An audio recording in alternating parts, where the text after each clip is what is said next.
A paz do Senhor, queridos, aqui pastor Paulo Renato, do Instituto Alfa e Ômega, mais um bate-papo entre amigos. E desta vez vou receber um amigo muito especial, falar sobre um assunto muito pertinente para a Igreja de Cristo na atualidade. E vamos nesse bate-papo entrar em várias questões que são de crescimento na área eclesiástica. E eu conto com você. Então já faço um pedido, você que está começando a nos acompanhar, que você possa compartilhar esse link, se inscrever no canal e que você possa colocar na descrição aí, nos comentários, seu pedido de oração para que a gente possa estar sempre orando pela sua vida. Tá bom? Faz aí, ó, compartilha, comenta e se inscreve. Outra coisa que eu quero falar para você, Instituto Alfa e Ômega, uma maneira prática, simples de trazer assuntos da área evangélica, da área teológica, para que a gente possa crescer numa grande conversa entre amigos. Vamos falar com Deus. Eu vou pedir para o seminarista, querido, amigo, abençoado, abnegado, servo do Deus Altíssimo, tição tirado do fogo, evangelista da Casa do Senhor, seminarista do Seminário do Sul, Amém. Jefferson Oliveira. Um abraço para a Letícia. Não vai esquecer do abraço da Letícia, Não, minha senão ela vai esposa. brigar com ele. A esposa dele, recém-casado agora, ele está em lua de mel. Glória a Deus. Evangelista Jefferson, levanta esse clamor ao Senhor, pede a Deus Amém. discernimento para que possamos tratar esses assuntos. Louvado e agradecido é o teu nome nesta manhã, Senhor. Estamos aqui te agradecendo por mais um dia que nos proporcionou e pedindo que o Senhor nos dê direção também nesse programa para tratarmos de assuntos tão pertinentes à nossa fé. Se utilize do convidado, se utilize do pastor e de toda a equipe para agradecimento do teu nome, que eu oro em nome de Jesus. Amém. Amém. Nós também estamos falando com amigos e o Salmo 133 diz assim, meu querido: ó, quão bom e quão suave é que os irmãos vivam em unidade, em união, para que a gente cresça. A unidade, ela traz crescimento. E eu quero compartilhar nesta manhã, eu estou aqui no bate-papo, ou você que vai estar nos assistindo agora, às 20 horas, nós estamos com o pastor Joelso Gomes, irmão querido amado. Ele é casado com a irmã Jéssica Gomes também. Eles têm um escritório de advocacia. Ele é consultor, palestrante, ele é apresentador de TV, especialista, escritor, ele tem especialidade em direito eclesiástico, é assessor do Summit Brasil, também do Visionar com o pastor Campanhães, bênção. Fiz muitos cursos com o Campanhães. Pastor Campanhães, Deus abençoe o senhor. Espero trazer o senhor aqui para a gente bater um papo. Teólogo, pós-graduado em teologia sistemática, enfim, um homem capacitado para trazer assuntos maravilhosos para nós nesta manhã. Eu quero que o senhor se apresente e fale aí o que eu esqueci, porque é muitas coisas boas que o senhor tem aí. Como é que está? Como é que está a expectativa do programa? Como é que o senhor está? Como é que está a família? Como é que estão as coisas, pastorzão? Em primeiro lugar, queridos, graça e paz, um bom dia. Bom dia. Minha gratidão pelo convite, Obrigado. pela mesa, né? A gente tem desenvolvido bastante isso no Brasil, né? Mesa, Sim. né? Estamos saindo assim de holofotes, indo para a mesa, isso é muito bom. Obrigado por estar aqui com vocês, pela confiança, pelo espaço. E o que faltou aí, há uns 10 anos atrás, vamos começar? Vamos. Há 10 anos atrás eu cheguei para um pastor paulista, pastor Paulo César, já recolhido no Senhor. Aí eu falei, eu tenho um chamado, eu tenho tantas coisas, mas eu disse para ele, eu sou ovelha. Aí ele virou para mim e falou, muito bem, Joelson, porque quem vai para o céu é ovelha. Puxa um pouquinho para o senhor aí, ao vivo é assim mesmo. Muito bem, Joelson. Quem vai para o céu é ovelha. Primeiro seja ovelha e depois...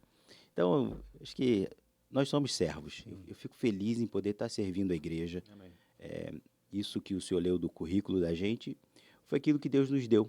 A possibilidade que nos deu de estudar, a capacidade que Ele nos trouxe e a gente está colocando isso à disposição da igreja. É isso que nós temos como intuito, expectativa do programa hoje, é colocar o nosso conhecimento secular, vamos dizer assim, né, conhecimento acadêmico e profissional a favor da igreja brasileira. Por isso, mais uma vez, obrigado, meus amigos. E, seminarista Jefferson, acho que ele vai lembrar, tem uma passagem bíblica no Antigo Testamento que os jovens casados pediram a Moisés 1 ano de férias, né? Não vamos à guerra, vamos ficar... Eu dei 15 dias. Com 14, no 14º eu já estava ligando para ele. Vamos trabalhar. Então, já passou essa época. Passou, né? Agora é 15 dias no máximo. Mas já tinha tempo. Mas hoje em dia realmente é tudo muito corrido, né, rapaz? É verdade. Muito. E eu acho que isso é importante trazer essa importância de ser servo. Meu pastor também gosta de falar que nós somos servos do servo. Eu comungo desse pensamento com ele, porque o servo é aquele que obedece. O servo é aquele que recebe a orientação do Senhor e cumpre, né? E Deus permite que a gente estude, se capacite, que também é uma coisa muito importante, né? Sim. Porque, graças a Deus, o senhor sendo servo, o senhor ouviu a voz de Deus, se capacitou, e aí Deus vai nos levando para onde Ele deseja. Isso é muito importante. Pastor, queria que o senhor falasse um pouco da igreja que o senhor está frequentando, qual é a sua igreja, e depois da sua conversão. Como o senhor conheceu a Cristo? Como é que foi esse conhecimento do nosso querido Senhor? Como foi isso? Começar dessa segunda questão, Vamos. né, da conversão. Eu me converti com 12 anos de idade. Mas, antigamente, nós usávamos aquela expressão, você é nascido e criado num berço evangelho, né? Minha história é essa, sou a terceira geração de pastores na minha família. Assim. É uma bênção isso, né? É uma bênção, eu sempre cito isso como, de fato, uma bênção de Deus. Não quer dizer que eu sou melhor do que os outros, ou daqueles que estão chegando agora na fé cristã, no evangelho. Pelo contrário, é só a nossa história, cada um de nós tem a sua própria história. Então, meu pai, os meus avós paternos eram batistas tradicionais, a primeira igreja batista, né, batista brasileira, e os meus avós maternos, assembleianos. Então, lá em casa deu uma boa mistura. Era o batisbreia. É o batisbleia. E eu acho que eu ainda sou. É bom, eu gosto. Batisbreia eu gosto. Então, a minha conversão se deu com 12 anos, quando eu assistia, quando eu ouvia, quando eu estava sendo ministrado por um pastor chamado Diabo Louro. Ouviu falar desse homem aqui no Rio de Janeiro? Não, nunca ouvi falar. Vários ex na vida dele, se converteu ao evangelho e foi lá até o interior. Nessa época eu morava em Vassouras. Eu nasci em Vassouras, mas fui criado num lugarzinho chamado Jardim Alcântara, em Alcântara, São Gonçalo, né? Mas boa parte da minha criação voltamos a Vassouras e lá aos 12 anos, ouvindo este homem pregar, veja, ouvindo um ex pregar, eu ouvi o chamado da graça e, sendo chamado pela graça, me converti. Então, eu me converti, de fato, com 12 anos. Me batizei aos 15, nas águas. Aos 18, tive o batismo com fogo, porque vimos dessa linha, vamos dizer, teológica, cremos na contemporaneidade dos dons espirituais. Convivi na igreja e servi na Igreja Assembleia de Deus até os 26 anos, quando eu me mudei para o Mato Grosso. Eu morei 13 anos no Mato Grosso. E lá, conheci a Igreja Batista Nacional do Cristo Rei. E aí, meu lado batista aflorou. Então, eu sou membro, mesmo morando atualmente em Maricá, fazem 11 meses que eu moro em Maricá, eu ainda sou membro de uma igreja em outro estado, de uma Batista Nacional. E aqui no estado do Rio de Janeiro, aqui em Maricá, eu congrego na Igreja Central do Avivamento do querido pastor Leandro Silva. Né? A igreja dele, olha como são as coisas. A igreja sede é de frente com a minha casa em Jardim Alcântara. Quando eu fui visitá-lo, eu falei, o senhor não acredita, ele no quê? Eu morei nesse apartamento aqui de frente. Ele falou, não é possível, Joelson. Então, nossa história, assim, vamos dizer, de igreja atualmente é esta. Eu ainda sou membro na Batista Nacional, mas congrego aqui na Central do Avivamento. Pastor Leandro, que é uma bênção de Deus para nós. Como nós moramos em Maricá, eu congrego na unidade de Maricá, que é pastoreada pelo pastor Sângelo Alfredique. Um abraço, pastor Sângelo. Um abraço também para o pastor Leandro. Dentro desse chamado que a gente, dessa conversão, dessa sua história eclesiástica, onde é que o senhor viu que foi, olha, eu tenho que dar continuidade ao ministério da palavra do que a minha família já exerce? Quando vi essa paixão, que é uma paixão, ser pastor tem que ser apaixonado. Então, quando vi essa paixão, essa chamada ministerial para a palavra, para o ensino, o Deus lhe conduzindo para essa área de capacitação, como é que o senhor foi ajustando isso? Porque o jovem, com várias outras possibilidades Sim. na vida, o senhor poder ter sido bem desenvolto em tantas outras áreas, E aí Deus vai ali caminhando. E aí você às vezes fica naquele conflito, né? Será que é isso? Será que não é aquilo? Vamos orar, vamos ver o que Deus vai fazer. E muita gente, o próprio Jefferson que é novo, está fazendo seminário e às vezes a gente conversa, ele, pastor, às vezes vem essa dúvida, né? Dúvida, é verdade. Por onde é isso mesmo? Não, filho, bota isso diante de Deus, que Deus ele capacita e ele completa a boa obra. Amém. Então, como é que foi isso aí na sua trajetória? Amigo, eu acho que são dois momentos diferentes que eles se completaram. Vamos lá.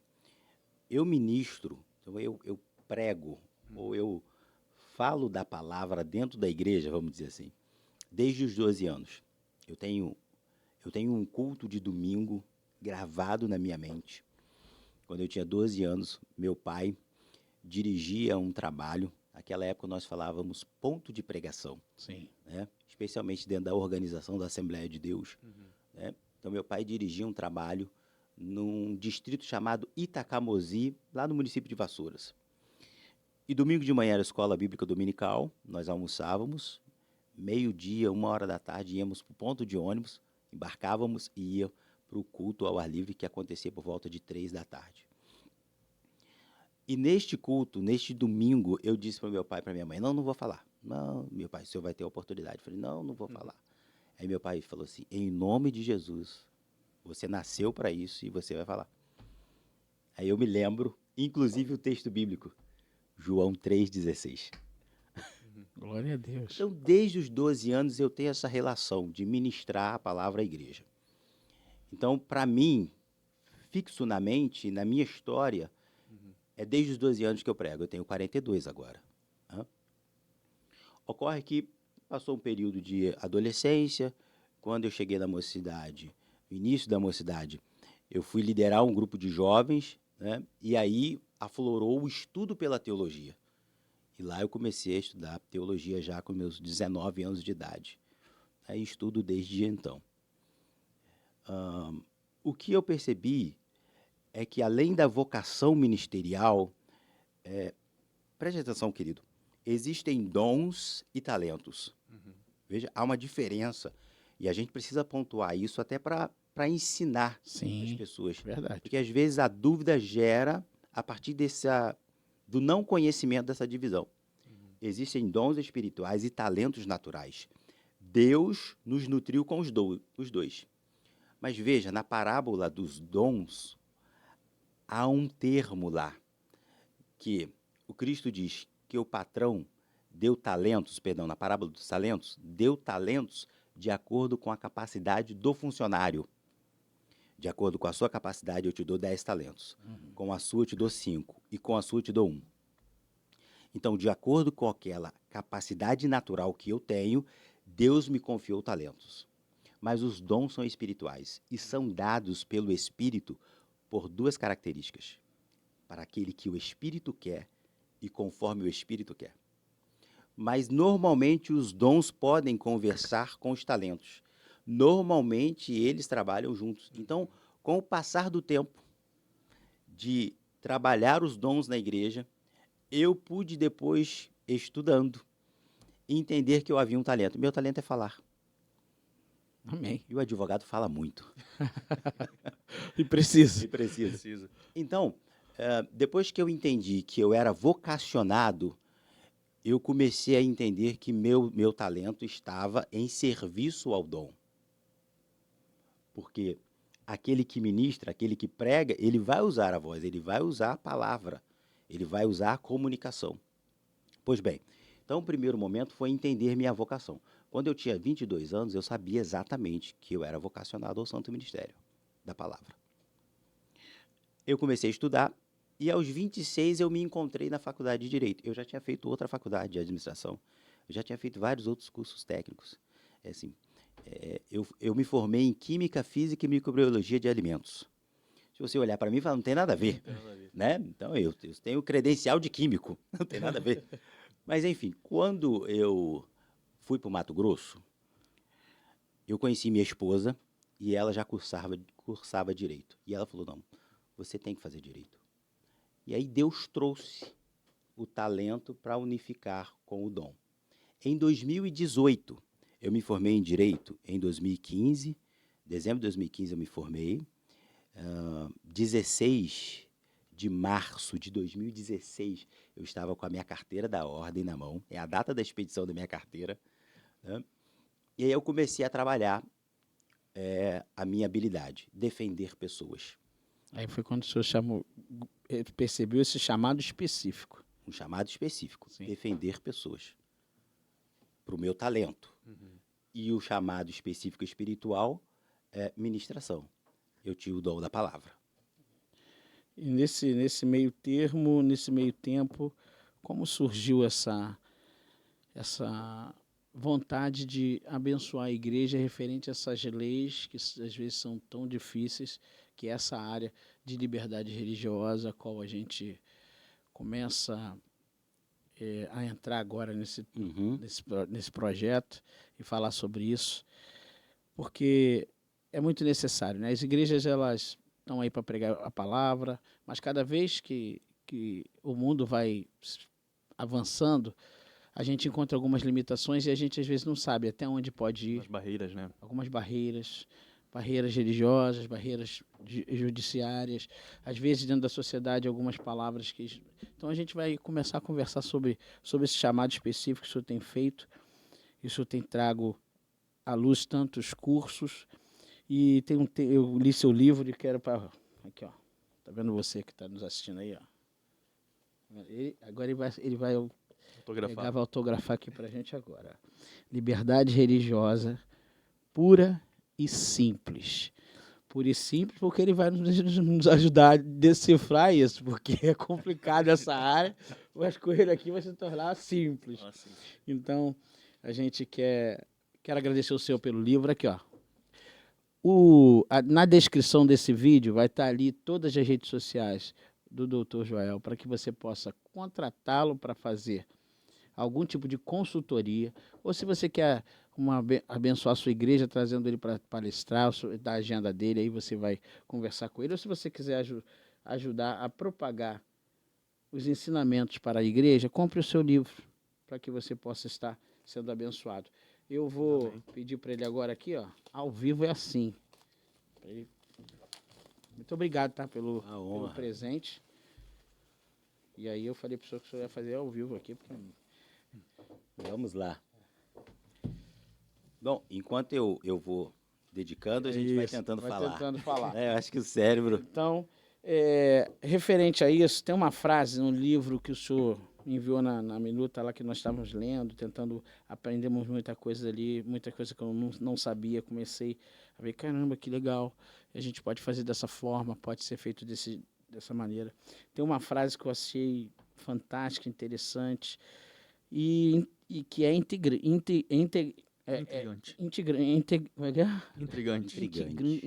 Fala de novo que eu tô...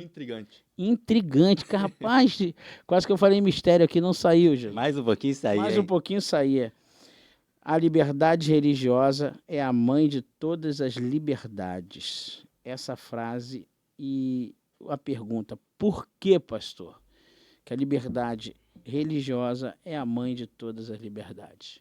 Vamos lá, meu amigo. Deixa eu só voltar uma questão. Sim. Para completar aqui.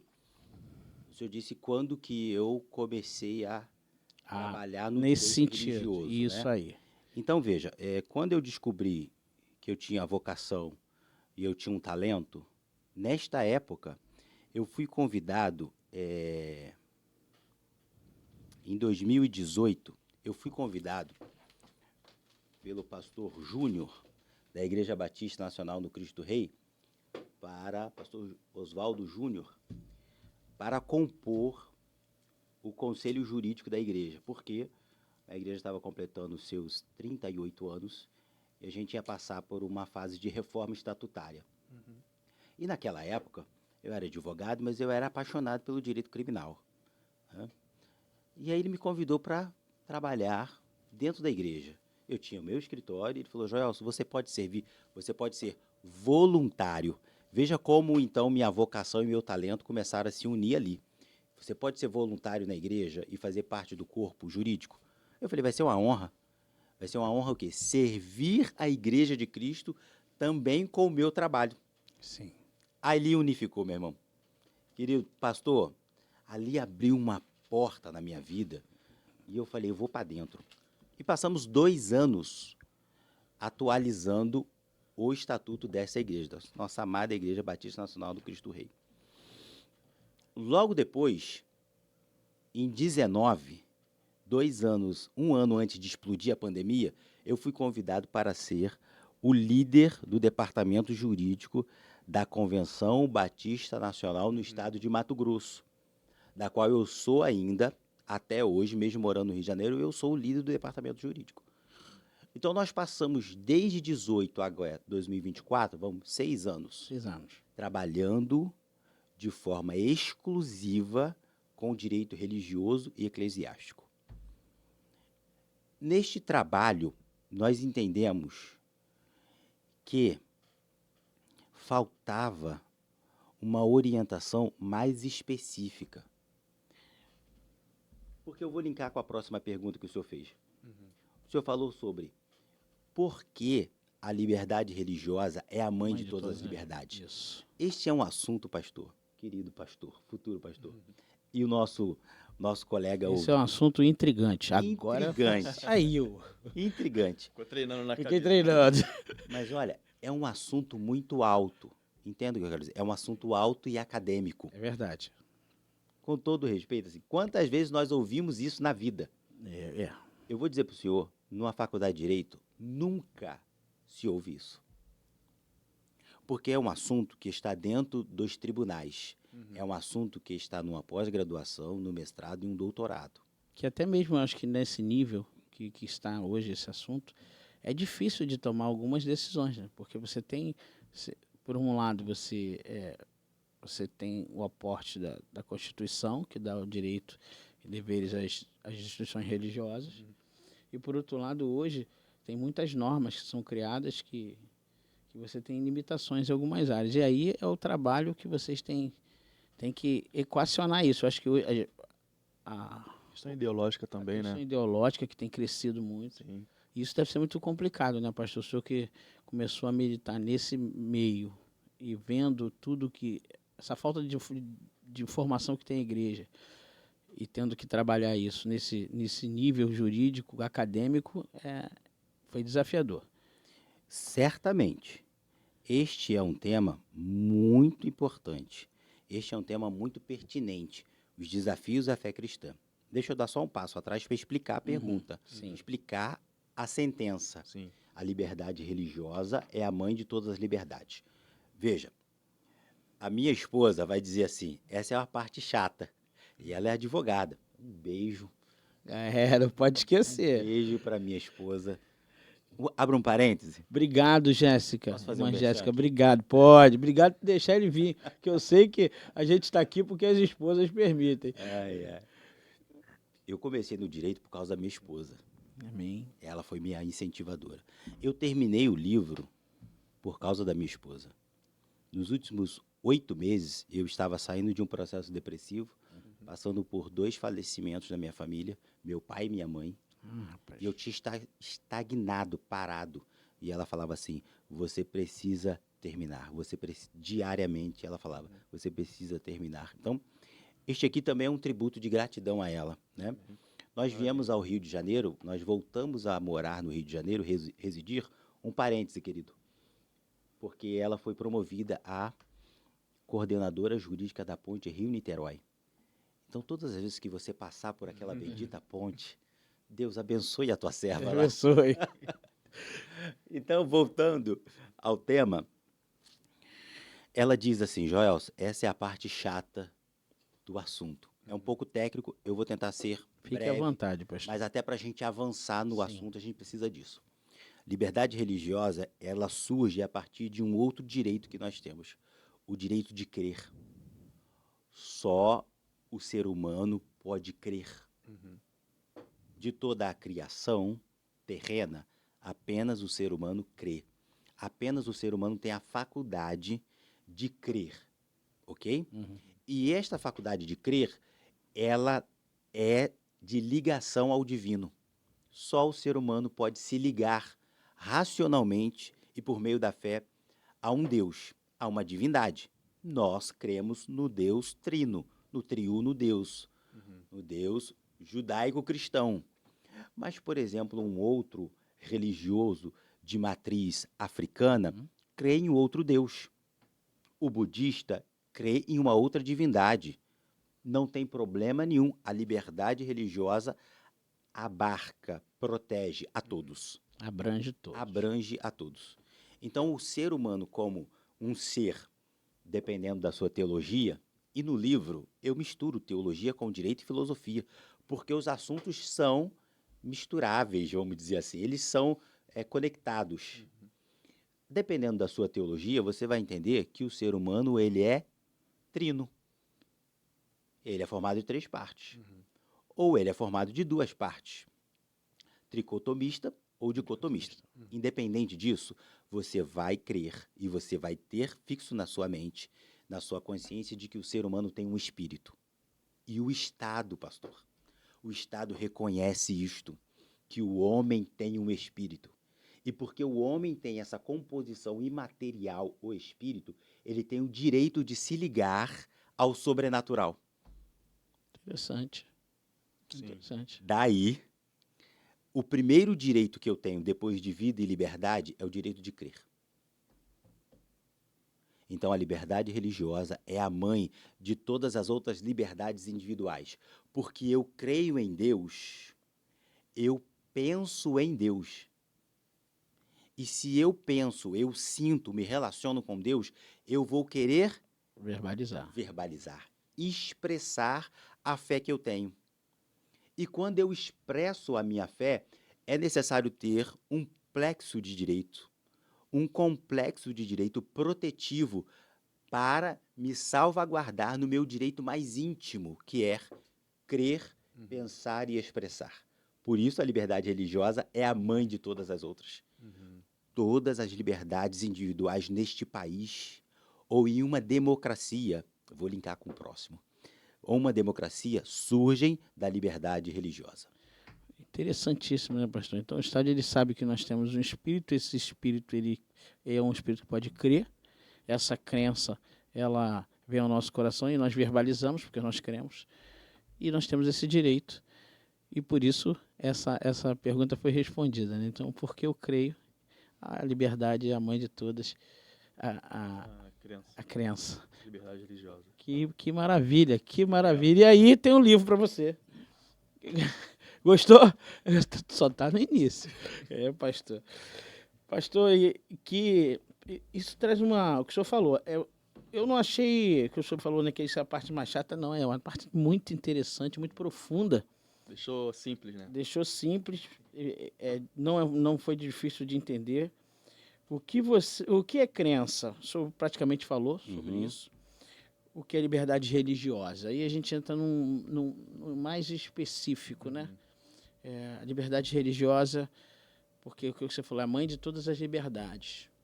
E especificamente, liberdade religiosa ela abrange o que nós sentimos e precisamos confessar. Mas onde bate aí? Você ter a liberdade religiosa e tem pessoas que falam assim, não, mas a sua liberdade começa quando a minha termina. Até onde vai, né? Até onde vai? Até onde vai essa liberdade religiosa? Porque, infelizmente, em algumas áreas, nós queremos sobrepor a nossa liberdade religiosa sobre a liberdade do outro, que às vezes não tem uma crença parecida com a nossa, ou às vezes até mesmo não tem crença não nenhuma. tem crença alguma. E já de outra forma, outra pessoa também que não exerce a mesma liberdade nessa religião que nós temos, que é sobrepor a liberdade que ele tem sobre a nossa. É meio complexo, mas eu acho que eu me fiz entender. Sim. Então, o que o senhor pode dizer sobre isso? Vamos lá. Essa questão, ela está compreendida no caráter dúplice da liberdade religiosa. Ela tem um caráter duplo. Então, ela tem um caráter positivo e um negativo. A liberdade religiosa, ela é tão forte e abrangente que ela abrange o direito do ateu. Ora, mas o ateu não crê. Ele crê que Deus não existe. Ou ele crê que não há Deus, porque ele é ateu. Mas ele crê em algo. Ele crê em algo. Entendi. E a liberdade religiosa protege, abarca ele na sua individualidade. Por quê? Porque ele é um ser, um indivíduo que pensa e que a partir do que ele pensa, ele expressa e vive. Então veja o quão amplo é a liberdade religiosa. Retornando ao caráter dúplice, no que diz respeito ao caráter negativo, a liberdade religiosa, ela limita o poder do Estado. Ela domina o Estado, vamos dizer assim. E no caráter positivo, ela libera o cidadão. Então, no caráter negativo, o Estado não pode impor uma religião oficial, que vai ligar-se logo à frente com laicidade, Estado Lá na laico. frente, Mas nasce daqui, da liberdade religiosa, porque eu sou livre para crer no que eu quero, então o Estado não pode me limitar na minha crença. Enquanto, preste atenção, enquanto eu creio, enquanto a ação é o pensamento, enquanto a minha fé está só no meu interior, isto é um direito absoluto. Aí, os meus colegas operadores do direito e o próprio Supremo Tribunal Federal vai dizer: não existe direito absoluto do Brasil. Eu concordo em partes, mas enquanto este direito é intrínseco, está no meu âmago, enquanto eu não expressei, eu só pensei e eu senti, ele é absoluto, porque você pode pensar e sentir o que você quiser. Sim. O Estado não domina o seu pensamento e a sua mente, em que pese nós termos sistemas e ferramentas para fazer isso, mas é outro assunto, né? Mas no recorte técnico e jurídico, o Estado não pode infligir em você uma religião, não pode impor a você uma religião, tá legal? Isto é o caráter, por dizer, negativo do Estado. Ele tem outros desdobramentos? Tem, mas no que importa para a gente é isso. Sim. No positivo, então, é a liberdade do ser humano crer e escolher a sua divindade. Tá legal? Os limites se dão, então, o que a gente vai pensar é quando há um conflito de interesses, quando o seu direito conflita com o direito do outro.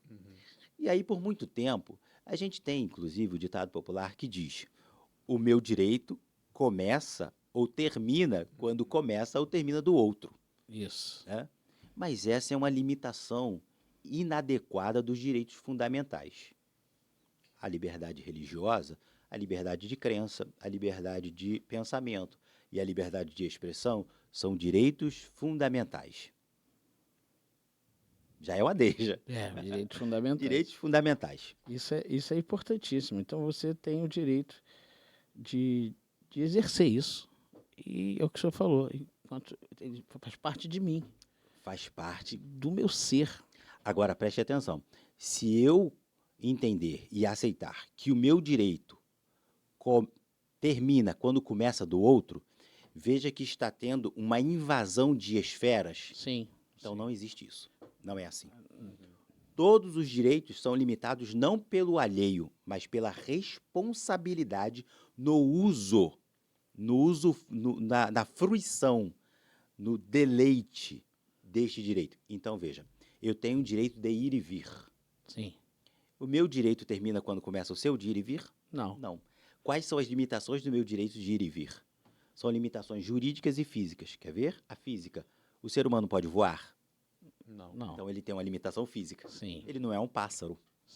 Mas ele tem ferramentas que o fazem voar. Isso. A aviação aérea. Perfeito? Só que a aviação, ela tem uma limitação jurídica. Qual a limitação jurídica? As regras e as leis da aviação civil. Então, o meu direito, ele é limitado por outras questões. O seu direito é absoluto enquanto interno dentro de você e a limitação externa é o seu uso responsável dele. Nisto eu concordo, mas não de que o meu direito é limitado pelo seu. Não, por quê? Porque o meu direito é o mesmo que o seu. Sim. O seu direito de vida é tão amplo quanto o meu. E se eu não deixar o senhor exercer o seu direito, eu acabo sendo um opressor e o senhor acaba não exercendo o seu direito. Exatamente. Eu me empolgo. Muito bom, muito bom. E Jeff, só para a próxima pergunta aí. Vamos lá, Seu queridos. irmão fazer essa pergunta aí pro querido Emanuel. Seminaristas sabem que Ele já apontou aqui, eu vou falar essa, eu pastor. estive, só para aliviar para ele, eu estive no Mato Grosso recentemente, aí marcamos uma palestra, vamos dar uma palestra na igreja do reitor do Seminário Teológico, um grande amigo, um professor.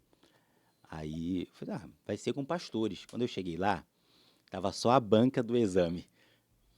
7 pastores para me ouvir. Eu achei que vinha uns 30, que era um conselho regional. Falei, uns 30 pastores, vamos falar aqui. 7 pastores, só a banca examinada. Quando eu cheguei, eu falei, o que eu vou falar aqui? Rapaz, O reitor. Mas, enfim, normalmente os seminaristas também vêm com a pergunta assim, mais apertada, né? vem. Mas aí, qualquer coisa a gente aperta ele também aqui. Opa! Então, pastor, nesse tema de liberdade religiosa, nós, lá na nossa igreja, nós trabalhamos no departamento de evangelismo. E teve uma ocasião, não sei se o pastor Paulo Renato vai se recordar, não sei se ele estava neste dia. Nós fomos fazer um evangelismo na rua, e ali entramos numa rua, tinha um grupo de religiosos de matriz africana. E ali o nosso grupo de evangelismo ficou, a gente fala com eles, a gente não fala com eles. Se a gente for lá evangelizar, será que é desrespeito? Será que vai estar infringindo a liberdade religiosa deles? Vai ser uma afronta. Vai ser uma afronta, será que eles vão aceitar?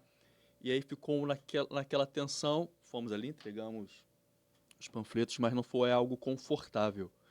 Até onde a gente pode ter esse princípio de liberdade religiosa na atuação do nosso trabalho de evangelismo, de missões, para que não ofenda, né, de certa forma, a religião do outro, porque aqui o pastor colocou evangelismo em shopping, evangelismo em hospital, tem pessoas hospitalizadas também de outras crenças. Como que se daria isso, para que a gente não saia da liberdade religiosa e consiga fazer um trabalho de evangelização? Não é retórica, é uma ótima pergunta. Não é retórica, uma ótima pergunta. Me permite entrar num assunto aqui, ó. Vou começar com a parte técnica e depois vamos para a parte prática, tá bom? Então, assim, a religião, ela tem 3 aspectos. E uma religião sobrevive por meio desses 3 aspectos. Ela existe, essencialmente, por causa deles. Ela se manifesta nesses 3 aspectos e ela se mantém a partir desses 3 aspectos. Quais são? Primeiro, culto. Eu tenho o culto à divindade. Eu cultuo a um Deus, ok? Segundo, todos esses você citou na sua pergunta. O ensino. Você disse que tratamos da liberdade religiosa no departamento de evangelismo. Ensino e proselitismo. Então, culto, ensino e proselitismo. Vamos lá? O culto, ele é público e ele é livre. Todas as pessoas podem participar. O culto não pode ser interrompido. O culto não pode ser atrapalhado. Ele é sacrossanto. Isso é uma pergunta, pegando essa deixa do senhor, se o senhor permite. Isso é importante para muitas igrejas, e às vezes tem a membresia, né? A maioria dos pastores já sabem disso, mas o culto ele não pode ser interrompido, né, pastor? Ele, como o senhor falou, ele é um direito constitucional, ele é sacrossanto, e isso eu estou falando do culto não somente na nossa área religiosa, que é, no caso aqui, os evangélicos, protestante. O direito de culto é para as religiões, não é isso? Exatamente. Queria que o senhor desse um pouquinho um toque nisso aí, que essa é muito importante. Muita gente fala, mas que o culto está atrapalhando, o culto... Calma que temos direitos sobre isso. Isso. Então, vamos linkar essa com a dele, com o exemplo prático dele. Sim. Então, uma religião existe por causa do culto. A crença existe porque eu internamente cultuo a um Deus. Por isso, ele é sacrossanto. Além de ser, de fato, santo espiritualmente, ele é sacrossanto naquele termo que a Constituição usa para inviolabilidade. É inviolável o culto religioso. Então, talvez, aqui está uma linha tênue, talvez num ato de evangelismo público em que você está expressando um elemento essencial da sua religião, que é o proselitismo, a gente tem que tomar cuidado. Talvez neste ato eu possa estar infligindo, atrapalhando, obstando um outro ato essencial de uma religião diferente da minha. Então você estava em praça pública evangelizando. E alguns religiosos de matriz africana estavam em praça pública cultuando. Veja, evangelismo e culto. A gente tem que adequar os dois, porque os dois devem coexistir na praça pública, na sociedade. Perfeito, Mas pastor. desde que eles tenham uma outra palavra importantíssima: respeito e tolerância. É isso aí. A minha liberdade é a liberdade de todos. Sim. É claro que eu hoje atuo em um segmento, em um microsegmento. Eu atuo dentro do microsegmento cristão protestante, ok? Mas o meu segmento é qual? Direito religioso, eclesiástico e liberdade religiosa. Quando eu defendo a minha liberdade de cultuar a Deus, a Jesus Cristo, nosso Senhor, eu automaticamente também defendo a liberdade do ubandista, candomblé, Uhum. de adorar o Deus que ele segue. Porque se ele for impedido no culto dele, isso fere a mim. Se eu cercear o direito dele, eu estou cerceando o meu próprio direito. Exatamente. Ah. É importante nós termos essa consciência. É importante nós divulgarmos isso, ensinarmos isso nas nossas igrejas. Sim. Eu não estou misturando as divindades e os cultos. Eu estou protegendo o direito universal do ser humano. Ser livre e livre na sua religiosidade. Então, veja que no seu exemplo prático, a gente conseguiu tratar dos 3 aspectos fundamentais e ainda assim orientar, dizer assim: nós precisamos, no exercício do meu direito, ter respeito e tolerância para o exercício do direito alheio, para que os dois convivam harmoniosamente.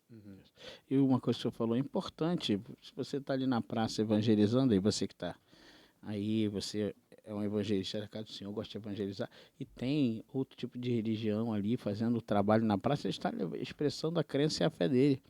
E você com respeito, com tranquilidade, chegar ali, mostrar ali um panfleto para ele, e da mesma forma, se ele te mostrar o panfleto ou algum papel expresso, você pega e você foi lá levar, você também tem que receber. Então, isso é muito importante para que não gere uma intolerância religiosa. Porque às vezes o que acontece, é o que eu peço para eles terem muito cuidado, é isso. Eu estou ali, tem ou qualquer outra religião ali, seja de matriz africana, enfim, qualquer outra que esteja expressando a sua crença. Você vai ali com respeito, leva a sua mensagem e eles vão estar levando a mensagem dele. Então, eu não estou ali para criticar a mensagem dele, eu não estou ali para falar para ele não fazer a mensagem dele, não é assim que Cristo não faria isso. Não, há uma ordem de Cristo. Isso. Ame o teu próximo como a ti mesmo. Sim. Então, a gente está ali só para deixar, e o Espírito Santo é que convence, né? Eu posso falar isso porque eu vim de raiz africana, de matriz africana. Vim de matriz africana e fiquei lá durante 30 anos. E o que me trouxe para o Evangelho foi a minha consciência, a minha fé racional, a comparação do que uma religião fazia e o que a outra fazia. Não foi uma coisa imposta. E toda vez que tentavam me impor, eu naturalmente já havia um bloqueio. Sim. Então, quando eu mesmo, que o Espírito Santo foi tocando, eu fui como, por que isso? Por que aquilo? Por que isso? Por que aquilo? É melhor por aqui, por esse caminho. Esse caminho me leva melhor ao encontro com aquilo que eu penso de Deus. Sim. E assim foi. Então, você tem que ter muita sabedoria para falar sobre isso. Que bom, que bom. Até que o seminarista não foi bem, né, pastor? Foi bem, seminário do Manda Sul. mais uma, né? Seminário do Sul. Daqui a pouco ele vai falar outra pessoa. Vai pensando aí. Vou pensando aqui. Direitos fundamentais e a garantia na Constituição, pastor. A gente falou um pouco sobre isso, mas queria que o senhor abrandisse mais um pouquinho aí para a gente entrar em outras áreas mais práticas. De forma até... a ideia do livro e a ideia do meu serviço é, até onde eu puder, simplificar as coisas. Porque simplificando eu torno ela mais fácil de ser compreendida. Então, o direito fundamental, trocando em miúdos, é o direito essencial para a existência digna de um ser humano. Ok? Então, você só é pessoa digna quando esses direitos estão presentes, são assegurados e você tem a efetiva utilização, realização, o uso deles. Então, por exemplo, o ser humano, Direito fundamental: vida, liberdade, segurança, patrimônio, identidade. São direitos fundamentais. Direito fundamental, portanto, é aquele do qual, se você retirar do ser humano, ele deixa de ser uma pessoa. Olha um exemplo lindo. O que é um escravo? Não tem nada disso, praticamente. O que é o escravo, se não uma pessoa desumanizada? Porque a humanidade dele, liberdade, lhe foi tirado. Então ele não é uma pessoa humana, ele é uma coisa, ele é um objeto para o seu dominador, para o seu senhor. Por isso, escravidão Sim. é totalmente inaceitável em qualquer âmbito. Repugnante, né? Repugnante. Seja uma escravidão por interesses comerciais, éticos, religiosos ou nacionalistas, independente da origem dela, ela retira, ela exclui, ela elimina daquela pessoa sua condição mais essencial, a liberdade. Porque depois da vida que eu tenho, o que eu mais quero é ser livre. Livre para viver e usufruir desta vida que eu tenho. Perfeito? Então, direitos fundamentais é isso. São aqueles direitos mais elementares de um ser humano, sem os quais ele, não tendo, deixa de ser uma pessoa humana. E pegando esse gancho para o senhor, e dentro da nossa realidade, temos que ter cuidado até mesmo com essa escravidão, quando tentam nos escravizar também espiritualmente, que às vezes isso acontece em alguns lugares. Então você tem que saber onde você está, de que maneira, se às vezes está sendo oprimido por um líder religioso, seja ele de qualquer matriz, você às vezes está sendo está sofrendo opressão por um líder religioso. Então analise bem aonde você está. Sua liberdade, ela é fundamental. O amor, o respeito é fundamental para que você possa seguir a sua religiosidade com tranquilidade.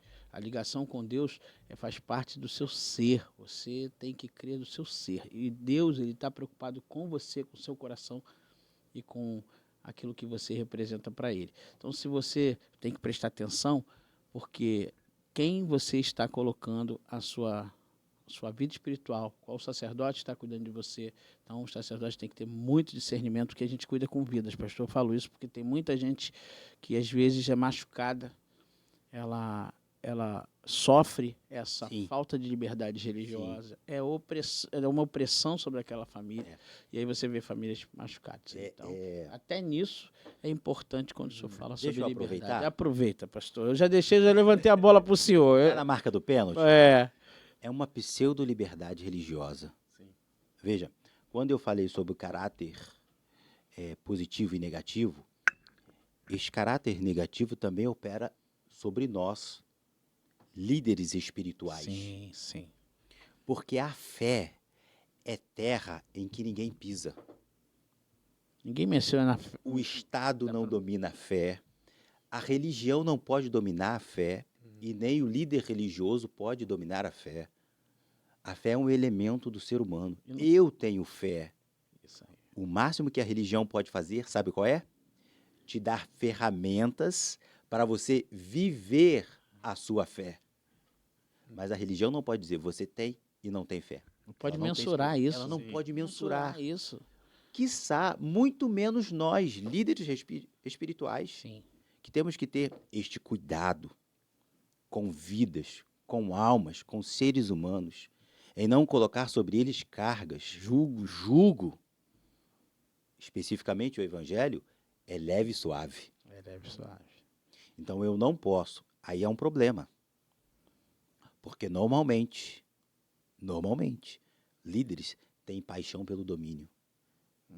É uma sedição. Isso é forte, pastor. É uma sedução, perdão. Isso é forte. Por quê? Porque se eu falo, porque eu tenho uma boa postura, eu tenho uma boa oratória, eu tenho um pouco de conhecimento, eu tenho um rebanho, eu tenho um grupo, eu tenho um time, e eu exerço naturalmente uma influência sobre eles, porque liderar é exercer influência. Sim.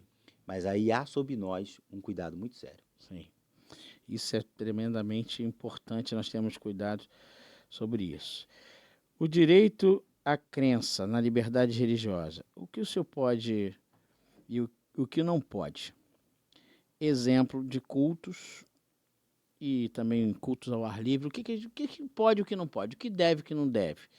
Porque tem coisas que a gente fala assim, não, isso não pode fazer. E andou um boato que ia ser feito, não sei se o senhor deve ter acompanhado, aqui no Rio de Janeiro.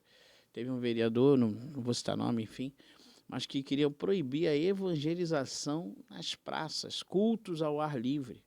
Queria proibir, eu creio que isso, não sei, mas eu acho que isso não passou. Não. Mas ficou uma coisa aqui, todo mundo ficou alvoroçado. Pastor, como é que vai ser? A gente trabalha muito nas ruas, né? E como é que vai ser isso, pastor? Como é que vai ser? Eu falei, não sei como é que vai ser não, mas Jesus mandou a gente pregar. Como é que vai ser? Jesus vai dar um jeito.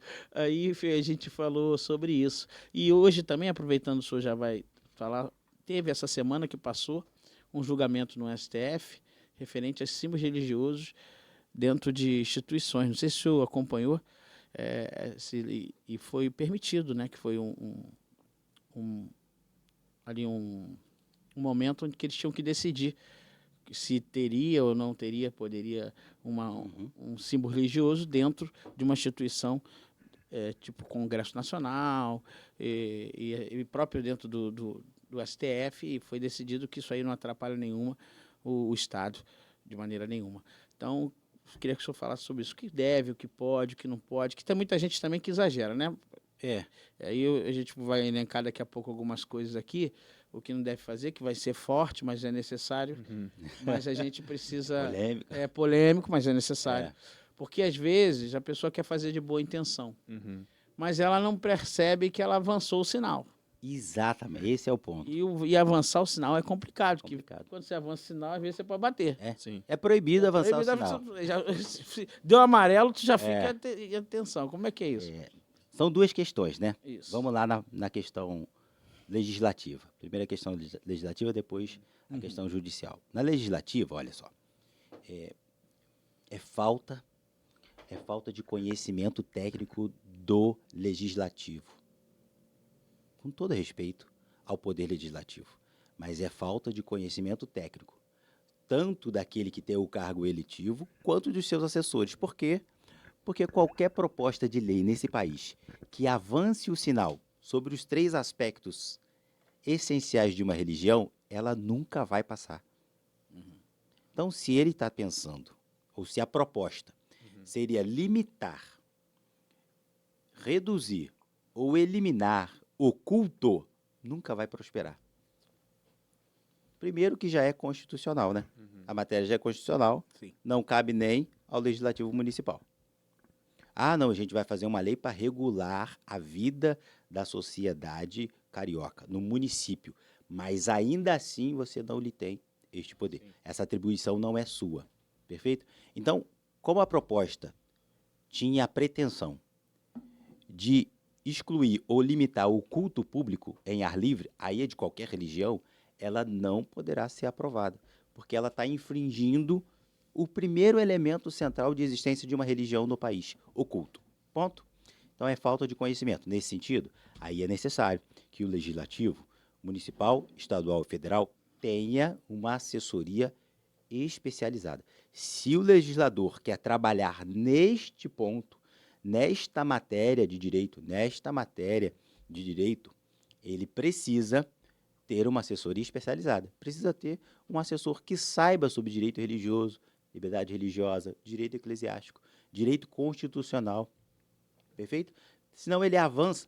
Então, às vezes, com a ideia de ajudar, está Ele atrapalhando. atrapalha. Está atrapalhando. E às vezes, até mesmo de coibir algum tipo de religião, você acaba fazendo uma coisa que são para todos, que a lei é para todos. Exatamente. Às vezes eu vou proibir, porque eu não concordo com aquela religião, Eu vou proibir então eu vou essa. proibir essa. Mas na verdade você não está proibindo aquela, você está... Está atingindo a todos. Isso aí. E isso tem que ficar muito claro na visão, principalmente nós que somos evangélicos, cristãos, que muitas coisas que a gente, às vezes, que precisa de lei sobre isso. Calma, porque pode chegar a nós também. Temos que ter Exatamente. esse cuidado, deixar as pessoas falar. E sobre esses símbolos religiosos, o que o senhor achou desse evento lá no STF essa semana? Este é um assunto antigo no país, É.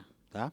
Inclusive, dizem que na América já foi retirado, foi colocado, foi retirado. Não sei se o senhor sabe alguma coisa sobre Não, isso. especificamente não sei de datas, Sim. mas isso também é assunto que corre na América, Aham. perfeito? Já que a gente falou um pouquinho de internacional, né, América, aham. eu vou ligar a América e a França e o Brasil para Sim. falar sobre esse assunto. Ah, Tá legal? sim. Então, essa tese da eliminação ou não poder existir símbolos religiosos em espaços públicos é uma tese falida. Ela já voltou várias vezes, o Supremo já tinha julgado isso de forma assim, não no controle concentrado como foi feito agora, mas isso decorre da onde?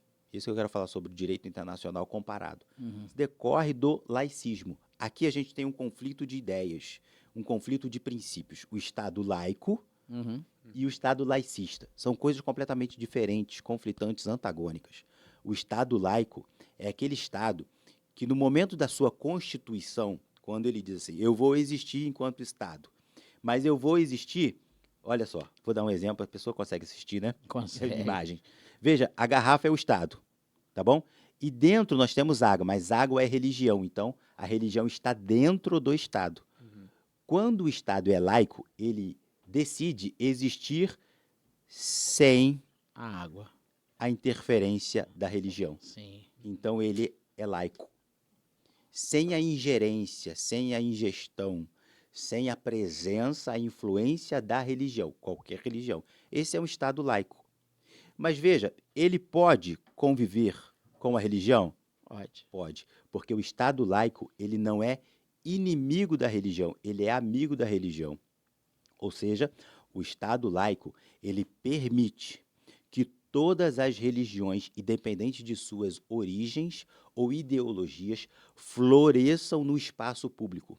E mais, o Estado promove Isso. um ambiente social, jurídico e legislativo favorável para a coexistência e a proliferação de toda a religião no E país. até cultural. Cultural, É, porque também tem influência cultural. tem influência. Então preste atenção, o Brasil é um Estado laico, mas ele não é um Estado laicista. Essa decisão do Supremo Tribunal Federal, como tantas outras inúmeras, inclusive eu trago no livro, decisões do Supremo Tribunal Federal, em que, por exemplo, o ministro Fachin diz assim, o Brasil é um Estado laico, mas não laicista.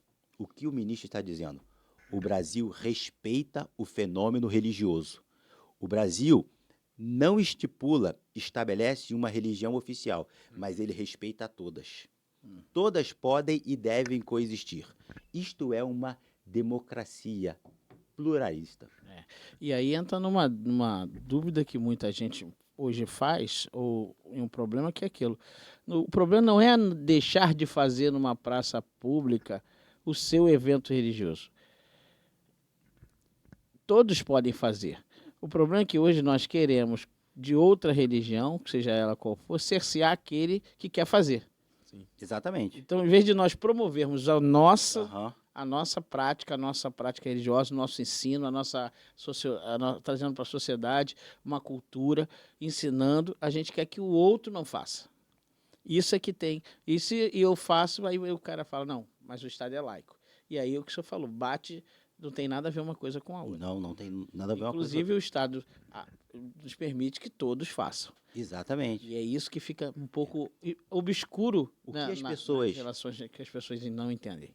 O que as pessoas que defendem essa tese da retirada dos símbolos religiosos do espaço público, elas dizem que o Estado está trazendo para si ou estabelecendo uma religião. Porque, cá entre nós, o espaço público tem qual símbolo religioso? Às vezes uma cruz, às vezes É um crucifixo. crucifixo. É um crucifixo. Ou algumas cidades, por exemplo, tem na entrada da sua cidade, tem um monumento à Bíblia, Sim. né? Então o que as pessoas estão dizendo é que o Estado está defendendo o cristianismo, mas não é isto. O fato de ter um símbolo religioso em um espaço público é o Estado dizendo e deixando claro de que ele respeita o fenômeno religioso. O fato de ter uma Bíblia no plenário das assembleias legislativas municipais, estaduais e federais não está dizendo que o legislativo toma para si a Bíblia como regra de fé, como nós cristãos tomamos. Não, está dizendo que o Estado reconhece que existe o fenômeno religioso. Não à toa, sessões plenárias são realizadas com cunho religioso. Ora, existem homenagens, existem sessões plenárias religiosas. São dadas moções, premiações, homenagens, enfim. Quer dizer, então, que o Estado está tomando para si uma determinada religião? Não.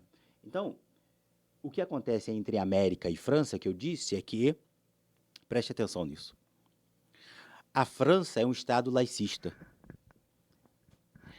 O que aconteceu na Revolução Francesa? Não foi só a derrocada do governo, da monarquia, mas foi também a eliminação de todo o traço do cristianismo da nação e do governo francês. Padres foram decapitados, enforcados, mortos, queimados. A Igreja Católica, o cristianismo na França foi surrupiado. Olha, um professor de história pode contar isso melhor do que eu. A igreja foi saqueada. Os templos foram tomados. E o pouco que se restou de cristianismo na França, na época da Revolução, eram os padres que aceitaram ler a cartilha da República Francesa. Diferentemente da América. A América nasce de um espírito livre. Os puritanos, que são os fundadores da América, eles saíram da Inglaterra para a Nova Inglaterra, antes Nova Inglaterra, depois de ser Estados Unidos da América, eles saíram com um princípio, com uma ideia, com uma necessidade, com um ardor, com uma vontade, com um objetivo e uma meta.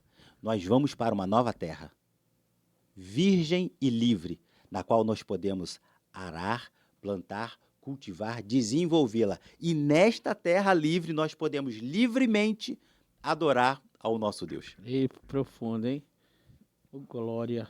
Um dos princípios da denominação batista é Nós viemos da onde? Por favor, respeita a nossa história. Aí vai virar eclesiologia aqui, história da igreja. Oh, que benção. A gente teve, aqui nós falamos sobre justamente na Reforma Protestante, tratamos muito sobre isso, foi muito bom. É outro episódio que você pode ver aí, aproveitem, compartilha, comente, curta, assista nos nossos episódios. Fala, pastor. Todo cristão, ele precisa. Eu não vou dizer que é uma ordem, mas é uma necessidade. Todo cristão precisa estudar a Reforma Protestante, a independência dos Estados Unidos. É uma frase, eu não sei se está no script, uma frase que eu uso no livro em todas as minhas palestras. A liberdade religiosa é a última trincheira de defesa das liberdades individuais nesse país. Forte. Se derrubarem a liberdade religiosa no Brasil, todas as outras liberdades serão cerceadas. Posso aprofundar? Pode. Claro. Um legislador, um deputado federal, ele tem qual liberdade supra? Qual a liberdade suprema de um deputado federal? Legislar. Imunidade parlamentar. Isso. A fala dele é imune a qualquer ataque externo. Por quê? Porque essa fala decorre da crença, decorre daquilo que ele entende necessário, correto e adequado para a defesa daquele seu mandato, que foi dado pelo povo. Todo o poder emana do povo. E está sendo atacado isso. Não só atacado, pastor, mas nós temos um caso neste estado em que anos atrás, eu não estou defendendo bandeira política. Sim. Eu estou falando do direito fundamental e do direito de uma democracia. Este deputado falou contra uma ideologia. E o Supremo Tribunal Federal cassou a imunidade parlamentar deste deputado. Prendeu este homem que tinha uma capa protetora no seu na sua liberdade de pensar e falar livremente. Agora existe uma outra liberdade que se equipara a esta, mas é maior, a liberdade religiosa. Sim. Se furarem a capa protetora da liberdade religiosa, vão tirar da igreja. Que Vão tentam. Tentam. Tentam o tempo todo. Vão tirar das religiões, de todas as religiões no país, o seu direito de cultuar, ensinar e pregar aquilo que se crê. Pois bem, eu me Sim. exalto, me desculpa. Não, pastor, está profundo. Isso é muito. E isso é um alerta para a igreja brasileira, para as religiões, não é só para a igreja, não, para as religiões. Porque muitas vezes a gente precisa estar atento, você que é de alguma outra matriz religiosa, fique atento, não permita que o seu direito seja cerceado. É aquilo que o senhor falou, né? A pessoa, às vezes, entendendo que vai inibir uma religião, ela acaba prejudicando a própria religião Abrindo dela. mão de um direito que daqui a pouco vai respingar nela. vai também. respingar nela. Sim. Então, você fica atento. E nós, como igreja, nossa principal função é orar. Mas também ficar atento nesses momentos que a gente precisa entender esse enredo Movimento, todo, porque nós estamos passando por muitas dificuldades nessa área. Tem muita gente querendo furar essa bolha que o senhor falou. Querem sim. E a gente tem que ficar atento como igreja nisso. Por isso que é bom você prestar atenção em quem você vota, é bom você prestar atenção naquele que está legislando, que você votou, independente de quem você votou, cobre a ele a sua liberdade religiosa e seus direitos fundamentais. Vamos lá, seminarista, cultos, essa pergunta mesmo que você vai fazer para ele? Cultos, Em relação a... cultos em templos e... Isso a gente fica também se perguntando muito, pastor, até onde a gente está ferindo a liberdade religiosa de alguém que, por exemplo, está no hospital e a gente vai fazer um trabalho ali no hospital com a nossa criança, ou num shopping, por exemplo. Fomos fazer certa vez uma atividade no shopping e fomos ali meio que proibidos de fazer ali aquele trabalho. Isso também infringe a liberdade religiosa, você ser impedido de fazer um trabalho num hospital, num ambiente privado. Como se daria isso? Normalmente essas ações externas, ela tem o intuito de evangelizar, sim ou não? Sim. Né? Sim. Então eu faço um culto externo com o propósito de evangelizar. Evangelismo é proselitismo. Proselitismo é elemento essencial da religião. Não existe religião sem proselitismo. Ponto. Agora, no Supremo, existe uma tese de proselitismo agressivo. Tá? Então, o Supremo entende que existe o direito de pregar o evangelho ou pregar a sua ideologia religiosa, a sua doutrina religiosa, independente da origem, ok? Mas quando este proselitismo é agressivo, existe um termo utilizado pela jurisprudência. Sim. É quando o intuito do proselitismo não é converter o outro, mas é eliminar a religião do outro. Isso é uma linha tênue, né? É uma linha tênue, mas é interessante que o Supremo traçou essa linha. Quando eu evangelizo alguém, necessariamente, palavras do voto, necessariamente eu vou dizer para essa outra pessoa que a minha ideologia, a minha doutrina religiosa, o meu caminho é melhor ou superior ao que ela vive. Porque não haverá possibilidade de eu converter alguém para a minha ideia se eu não demonstrar para ela que existem vantagens. Sim. Concorda comigo? Concordo. Sim. Gente, Supremo Tribunal Federal. Então, se eu vou a um hospital para orar por alguém, eu tenho uma outra situação. Eu tenho um evangelismo, eu tenho um proselitismo, mas eu tenho também uma anuência.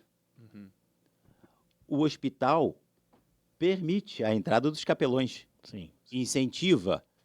Ora, os hospitais precisam do trabalho da religião. O doente, então eu falei da instituição hospital e do ser humano, a pessoa, o cidadão, o indivíduo. O doente, se ele foi interpelado, se você disse, posso orar por você, e ele disse, eu aceito, não há qualquer objeção ou qualquer eu não estou infringindo É na uma religião, regra. na regra social e nem na religião dele. Eu não estou causando a ele prejuízo ou dano. Por quê? Porque a pessoa disse, eu aceito. Agora acontece, por exemplo, praça de alimentação em shoppings. Eu acho que ali a gente tem um conflito, a gente tem um cuidado. Eu acho que a gente tem que ter sabedoria. Eu não estou dizendo que a igreja deve se calar, Sim. mas eu acho que é sabedoria.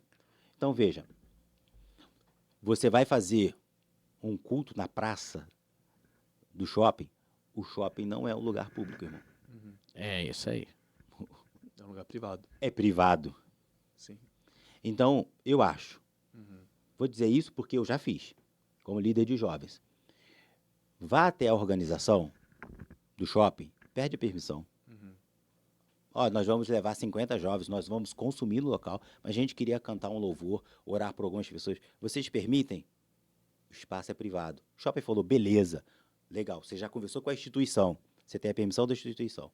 Aí os clientes que estão ali no momento, eu acho que a gente deveria fazer, querido, faz um anúncio, ó, nesse momento aqui, nós vamos cantar um louvor, vocês concordam comigo? A gente pode cantar um louvor? A gente pode orar por você se você quiser? Perfeito, irmão. Tá top. Pô, isso é muito bom. Inteligência, né? Inteligência, sabedoria. Saber fazer, Estratégia. estratégia. Quando agora está acontecendo muito, eu fiz isso há uns 12 anos atrás, quando saiu aquele filme O Quarto de Guerra, Sim. 1 e 2. Nós alugamos 3 salas de cinema, no melhor cinema da capital do estado de Mato Grosso, Cuiabá. Levamos parte da igreja para lá. E depois que saímos, temos fotos, vídeos, depois que saímos, nós fizemos uma roda na praça de alimentação que dá acesso ao andar do shopping e cantamos e oramos por pessoas. Mas tudo isso com esses 2 princípios da qual eu te falei. 2 permissões, perdão. A instituição sabia e a gente pagou pela sala, ganhamos um valor de desconto? Ganhamos, mas compramos uma sessão e a instituição sabia. Sim. E depois a praça de alimentação, nós avisamos. Gente, nós estamos aqui com um grupo de jovens, com a Igreja Batista Nacional do Cristo Rei. Vocês podem? Vocês aceitam? Aí, pessoal, cantamos, foi tudo bem. Então, eu acho que não há ultrapassagem de limites quando a gente atua com inteligência. Só mais uma. Não, tá interessante. Tá interessante? Tá interessante. A gente tem muito isso no Rio de Janeiro. Sim. Protestante e matriz africana. Sim. A gente tem até um conflito. Enfim, não vou entrar no conflito, mas vou dizer o uso do espaço público por essas duas religiões. Perfeito? Se uma esquina tem uma oferenda, isso aqui mexe com teologia, Sim. mexe com direito, mexe com doutrina. A gente precisa ser sábio, irmão. Mexe com a sociedade toda. Mexe com a sociedade como um todo. Em determinada esquina, tá? Tem uma oferenda. E aquele objeto, querido, pela Constituição brasileira, aquele objeto é sacrossanto. Tão sacrossanto quanto a minha Bíblia. Olha aí que você tá. Aí, pastor, entra numa parte polêmica que a gente ia entrar agora. Deixa eu falar com você aí. Tô falando com você mesmo, que tá me assistindo aí. Presta atenção. Pra que eu fui falar isso que o pastor falou, eu vou falar para que ele não fale, eu vou falar. Eu vou falar para que ele não fale. Você chutar uma santa, quebrar uma santa, seja ela o santo, enfim, da igreja católica, ou você pegar, chutar uma oferenda de uma religião africana, ou alguém rasgar a Bíblia, os 3 estão errados. As 3 coisas estão erradas, estão ferindo liberdade religiosa e direitos fundamentais. Então você tem que ter muito cuidado, e nós, principalmente, que temos a sabedoria vinda do alto, pedindo a Deus discernimento espiritual, temos que ter sabedoria, como o irmão falou, de saber que nesse momento você ali está infringindo uma regra de liberdade religiosa. Então, falei para o senhor ficar tranquilo. Então, porque tem muita gente que fala, não, vamos fazer isso. Tem gente que chuta oferenda, tem gente que quebra santo, tem gente que rasga a Bíblia, tem gente que pega elementos sacros e fazem tantas coisas. Está tudo errado. Crime de intolerância religiosa. Aí entra no crime de intolerância religiosa. Porque, veja bem, eu não quero que o monumento à Bíblia no centro da cidade ou na entrada da cidade seja vituperado, pichado, né? Sim. Depredado. Eu não quero isso. Não. Então, por que eu vou querer que uma oferenda a X divindade ou determinada divindade que não é a minha seja vituperada? Então tem que ter muito cuidado. Outro dia eu vi a pessoa rasgando a Bíblia, me ofendeu. Com certeza. Porque você sente na. A gente sente. Sente na alma. É, porque o que o senhor falou, isso vem de É dentro. o seu objeto de adoração. Adoração é a Bíblia. Você imagina isso da mesma forma, né? Então, você tem que ter muito cuidado. Mateus 7, 1 diz, não julguei para que não seja julgado, porque da mesma forma que você julga, será julgado. Então, traga amor. Ó, Deus amou o mundo de tal maneira que deu seu Filho unigênito para todo aquele que nele crê, não pereça, mas tenha vida eterna. A primeira coisa é adorar a Deus sobre todas as coisas e o próximo como a ti mesmo. Isso tudo é princípio bíblico, princípio do Evangelho de Cristo. Deus amou e amou a todos. Então é isso que você tem que ter. Ah, pastor, mas tem muita coisa que a gente pode fazer para evangelizar com sabedoria, santidade, responsabilidade. Pregue o Evangelho a tempo, fora de tempo, não se cale, mas fale de acordo com o que Deus nos ensina, trazendo o amor e ensinamento das Escrituras. Não é isso, meu pastor? Concordo. Beleza, estamos juntos. Que tipo de palavras nós podemos e devemos usar? Que as palavras também, às vezes a gente se atropela nas palavras, né? Quase que eu não falei ainda agora a palavra aqui, né? Mas a gente tem que ter sabedoria no falar. Muitas vezes a gente fala coisas que não pode. Que tipo de palavras devemos usar, não devemos usar, em ambientes que devemos usar? Isso são muito importantes, às vezes cria dúvida. Até mesmo aqui, às vezes, no canal, no YouTube, você pode falar isso, não pode falar aquilo. Como é que o senhor vê isso hoje? Este, de fato, é complexo, né? É. Isso aí é bem complexo, é bem polêmico. Especialmente porque domina na sociedade atual, especialmente a ocidental, nós, americanos, seja o norte, o latino ou o sulista, domina a sociedade a teoria da fluidez. Já ouviu falar? Não. Teoria da fluidez. Você vai ouvir com outra questão. Gênero fluido. Ah, já. As coisas são fluídas. Sim. Então, os conceitos, eles deixaram de ser conceitos precisos e definidos para serem fluidos. Vou dar um exemplo. O que é uma cadeira? A cadeira é um móvel, um objeto para se assentar. Perfeito? É um exemplo. Aí, vem um bendito de um designer de interior, um gênio de um arquiteto, e transforma essa mesma cadeira que você compra em X loja de departamento por 250, 350, 450, R$1.500, ele transforma essa cadeira não em um móvel de assentar, mas um objeto de decoração para uma sala na sua casa. E este objeto de decoração teve o seu propósito e conceito fluido, transformado, e ele teve um valor agregado e hoje ele custa R$25.000. Tem uma assinatura. Já viu uma cadeira em cima da mesa? Teve uma cadeira em cima da Já vi uma mesa? cadeira em cima Eu da ainda não vi. Já vi. Mas é a genialidade da Genial, pessoa. foi gênio Eu mesmo. não estou falando Senta contra na isso. mesa e come na cadeira. Eu não estou falando contra isso. Estou dando um exemplo para definir para mostrar o que é fluido. Então, aquilo que era A, hoje é X, Y, Z e assim vai. Portanto, é difícil a gente cravar uma palavra. Você está entendendo? É difícil você cravar uma palavra, porque hoje, uma palavra que eu utilizo hoje, amanhã já não utilizo mais. Na verdade, outro problema, politicamente incorreto eu usar essa palavra. Sim. Quer ver? Não é a palavra, mas é o sufixo ismo. O sufixo ismo, em determinados segmentos, ambientes e situações, é tido como sufixo de doenças.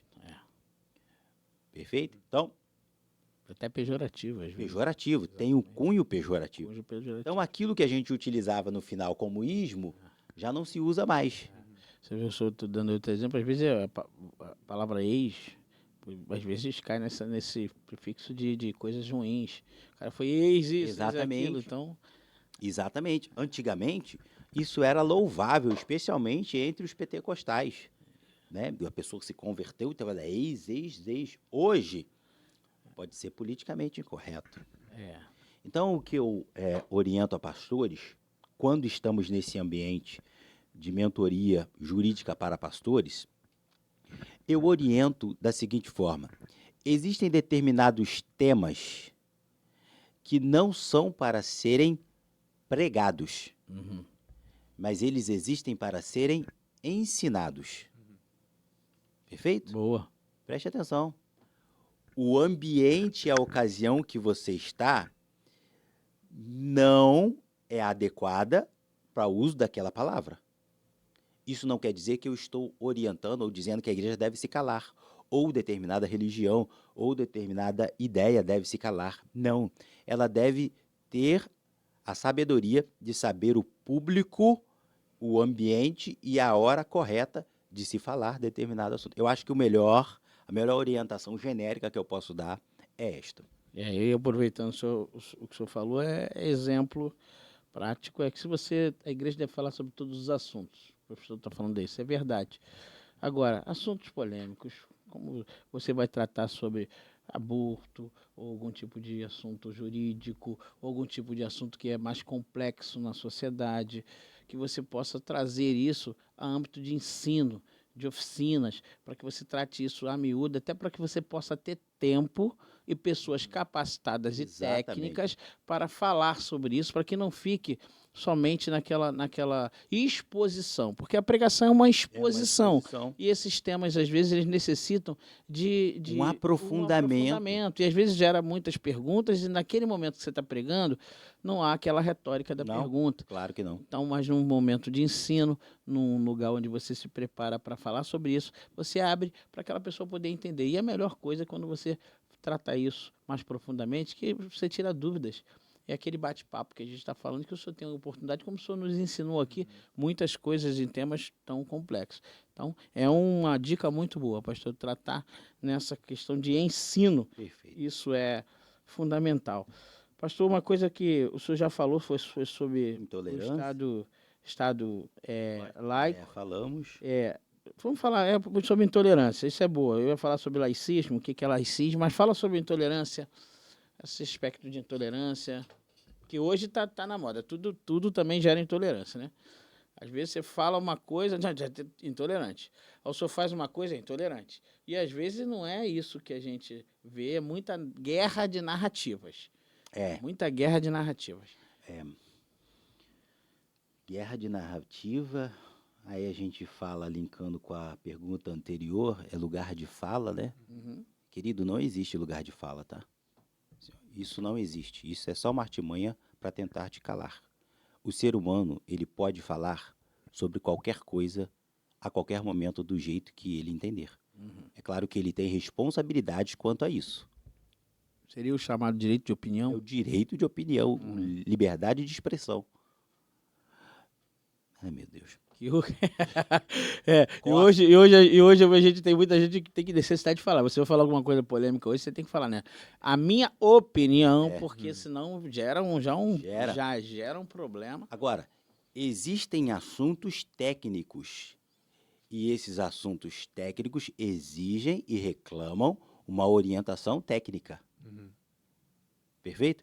Mas não quer dizer que o cidadão comum, com todo respeito, aquele leigo, aquele que ainda não galgou especificações técnicas, não quer dizer que ele não possa falar sobre liberdade religiosa. Sim.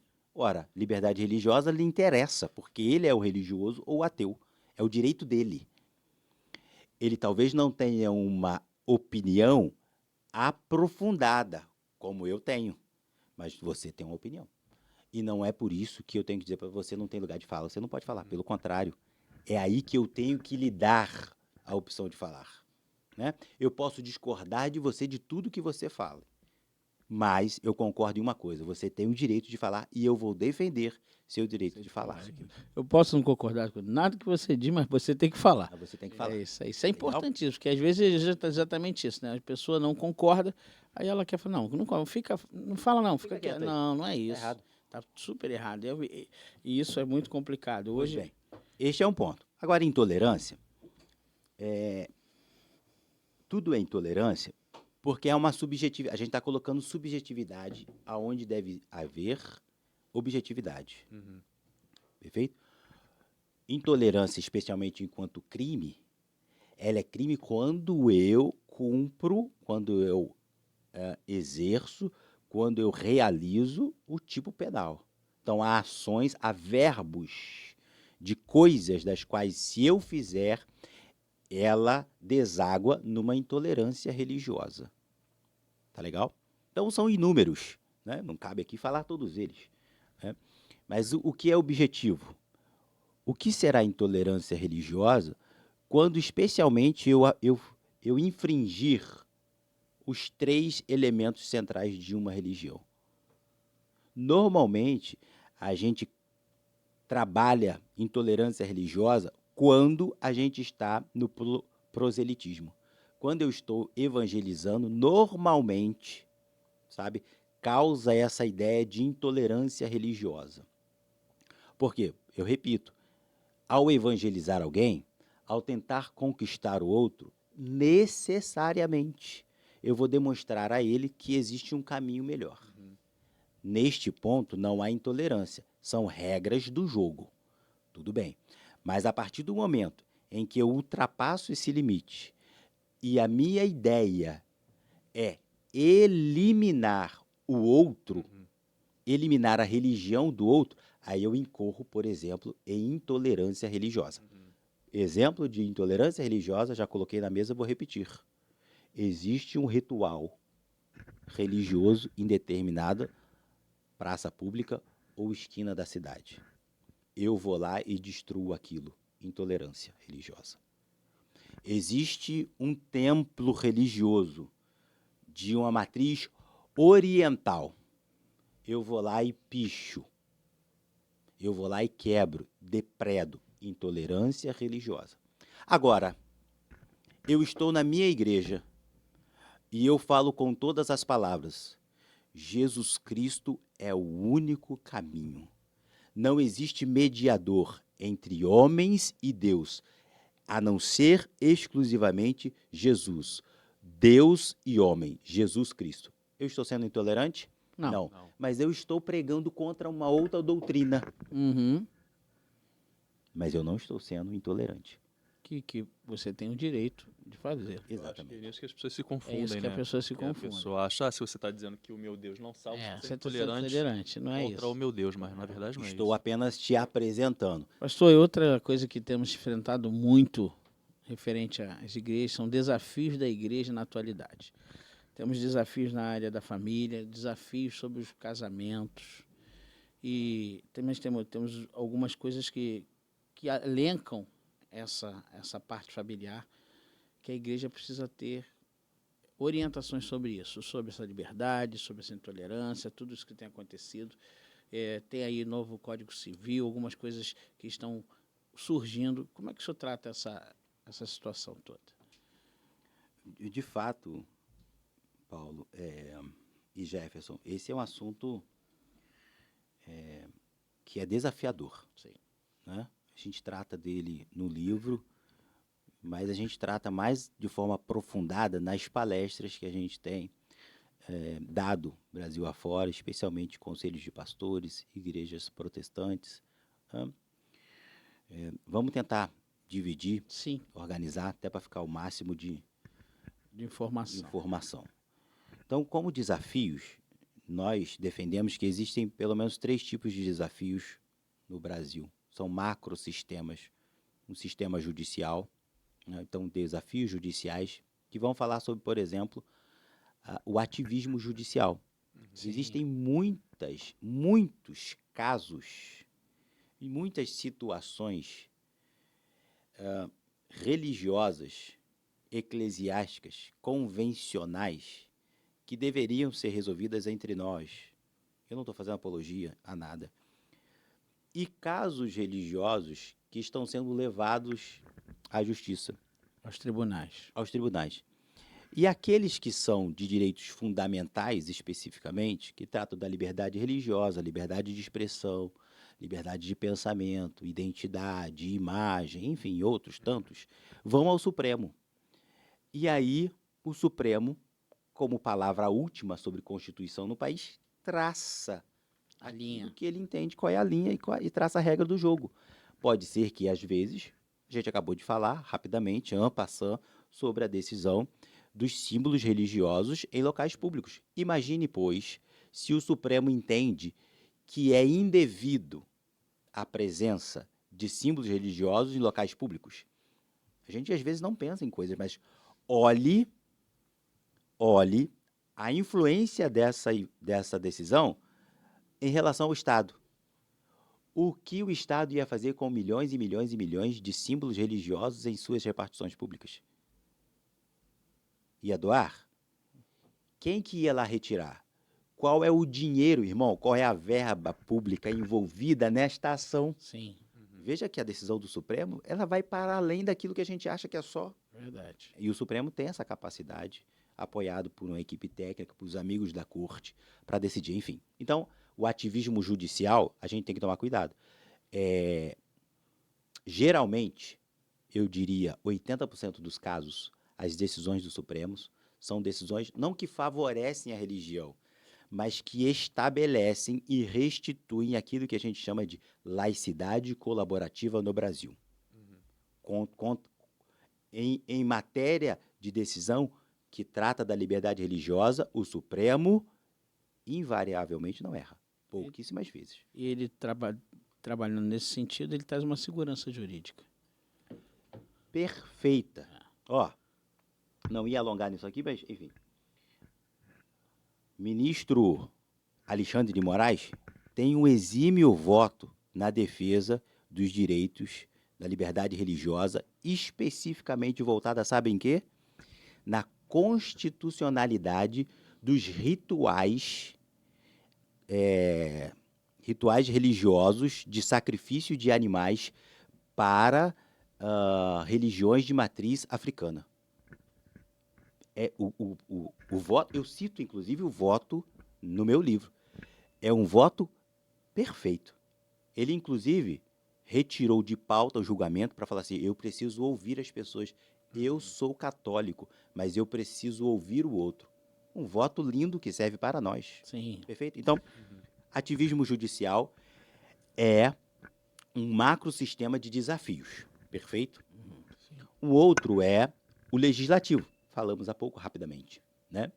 As leis que são produzidas. O outro é o político e social. Esse político e social, ele nasce da sociedade. A sociedade é política. A gente faz política não só votando, né? A polis, a cidade, ela vive de política. Então, aquilo que é interesse do processo de desenvolvimento e cuidado progressista da sociedade brasileira, de lá surgem desafios à fé cristã e à religiosidade. Isso a todos. Eu vou falar sobre esse que o senhor colocou em pauta, que é a atualização do novo do Código Civil Brasileiro. Então, a Constituição brasileira, ela é o documento formal de estabelecimento do Estado brasileiro. O Código Civil é a Constituição do cidadão brasileiro. Nós entendemos isso. Isso é praxis no direito. Então, aquilo que está no Código Civil serve como elemento legislativo de regulação das relações sociais. Perfeito? Há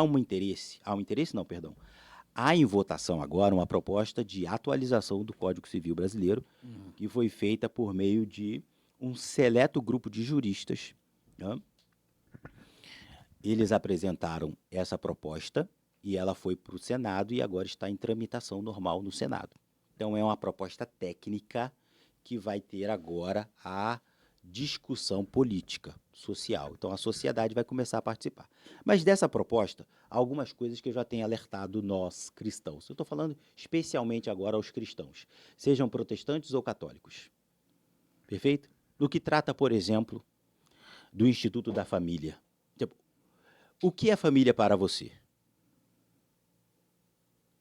No caso, para mim, a família é modelo judaico-cristão. Homem, mulher, sua prole, estabelecido dali em diante. A união de um homem e de uma mulher Isso.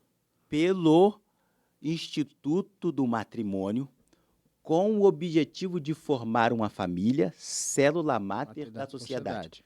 Olha só, este aqui, para vocês dois, é o conceito de família que você tem em mente? Sim. Para você que está me ouvindo agora, é o seu conceito de família?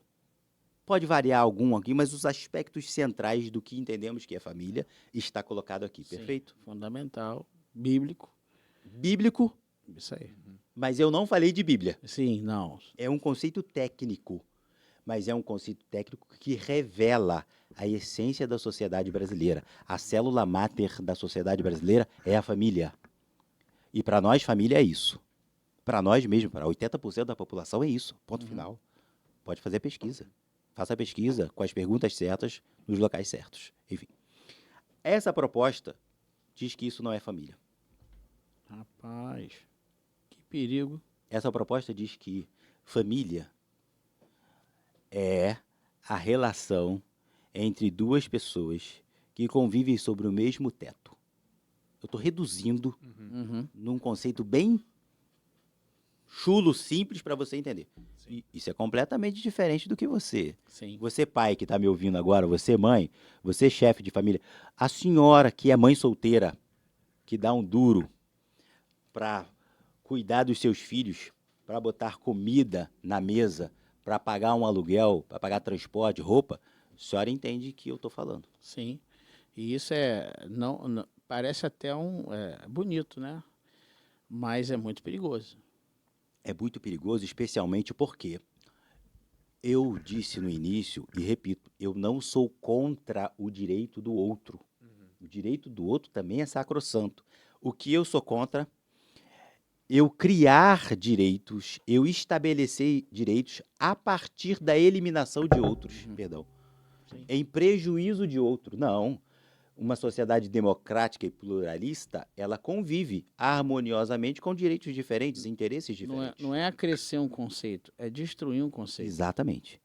Está criando um conceito a partir da destruição de outro. Aí está tocando no nosso direito. Fazendo uma desconstrução. Uma desconstrução. Isso é muito sério. E aí, como o senhor falou, agora vai para um ato político, onde vai ser discutido ali, e é aí que você tem que estar atento, porque você é que botou o político lá, e eu também. Exatamente. É aí que nós temos que cobrar, porque é lá que se muda se isso vai mudar ou não, é lá no Congresso. Este é o ponto. Porque, veja, a bancada cristã, bancada evangélica que eles falam, é uma bancada formada por protestantes, católicos e alguns de matriz africana. Por quê? Porque eles lidam com a religião. Eles sabem que tocar no direito de um é tocar no direito do outro. Pô, esse é um exemplo, família. Quer ver um outro exemplo? Multiparentalidade. O que é multiparentalidade? Ué, o que é parente para mim e para você?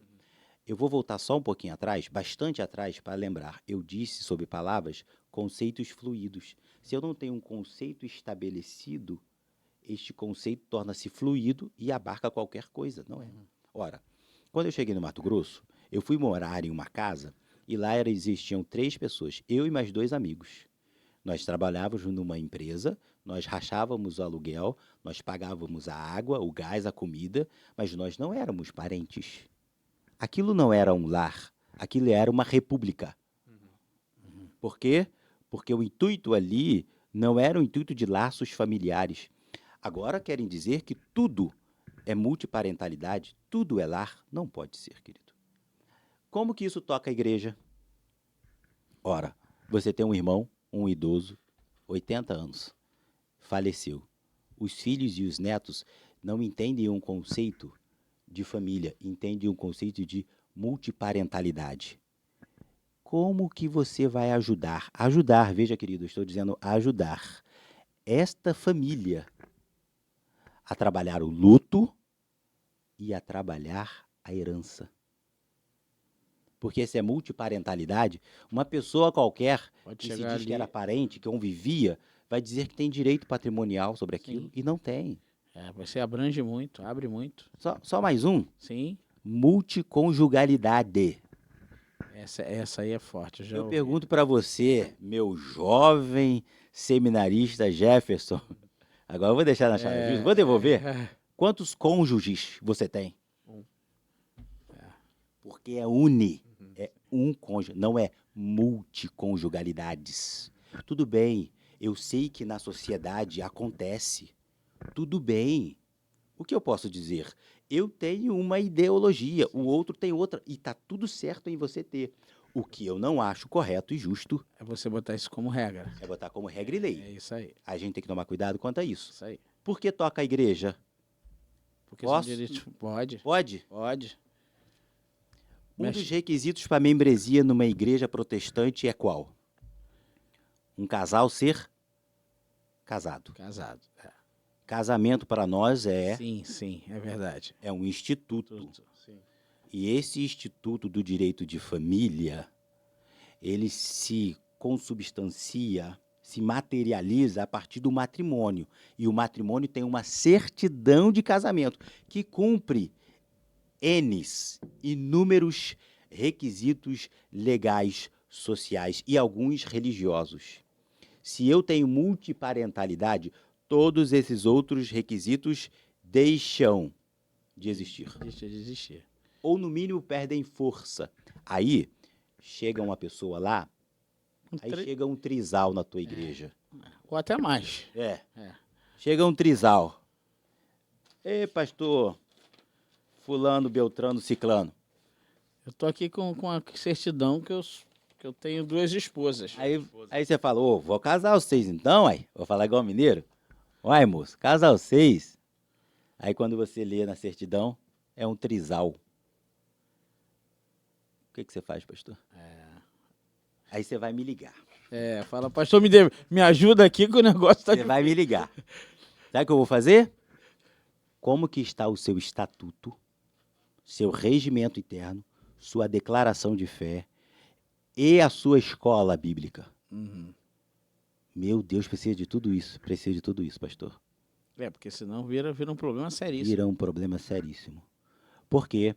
Porque se a gente individualizar o problema, o trisal, eu estou cometendo intolerância. Mas, se eu trato isso como um dogma da igreja, qual dogma? Quer ver? O pastor Batista, vou dar o exemplo da denominação que eu defendo. Isso. O pastor Batista Nacional não está obrigado a realizar casamento entre homoafetivos. Sim, Está escrito no estatuto. ponto. Está no regimento interno, de acordo com o quê? Com o texto bíblico. Por quê? Porque o modelo ético-moral da igreja é o modelo ético-moral neotestamentário. Se isso não está escrito no seu estatuto, amigo, vai ser difícil de defender. Você tem direito, eu vou te defender, mas fica mais complicado. Sim, isso é bom para você dar uma olhada no seu estatuto. Você que é pastor ou você que é moderador de uma igreja, fique atento. Isso aí o senhor vê como é que um pequeno desdobramento que pode ser político vai afetar diretamente Dentro da igreja. aos princípios bíblicos, que isso aí ele atinge os princípios Frontalmente. frontalmente.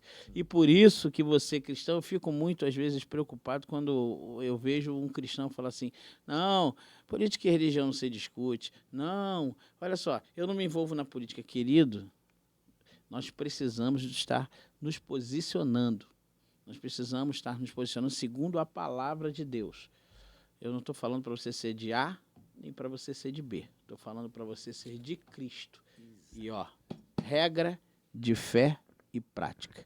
O que a Bíblia diz é o que a gente segue. O que a Bíblia diz é o que a gente defende. O que a Bíblia diz é o que tem que ser feito segundo as nossas convicções. Tá? Amém. Então, fique atento. Não fuja do problema, não. Se posicione. Só para reparar qualquer aresta, Por que eu estou dizendo isso? Alguém pode ouvir e falar, então o doutor é contrário ao que está acontecendo na sociedade, você não reconhece o nosso direito. Ora, se você quer ter um trisal, não tem problema nenhum. Por que eu levanto isso no âmbito da igreja cristã? Porque este mesmo projeto de lei retira, olha a palavra que eu estou dizendo. Eliminar, retira. Retira, Isso. elimina a figura do casamento religioso com efeito civil. Olha aí. Então está tirando da autoridade religiosa, especialmente a cristã, a sua competência reconhecida pelo Estado de estabelecer e dar o chancelamento em uma união entre homem e mulher, em um enlace matrimonial.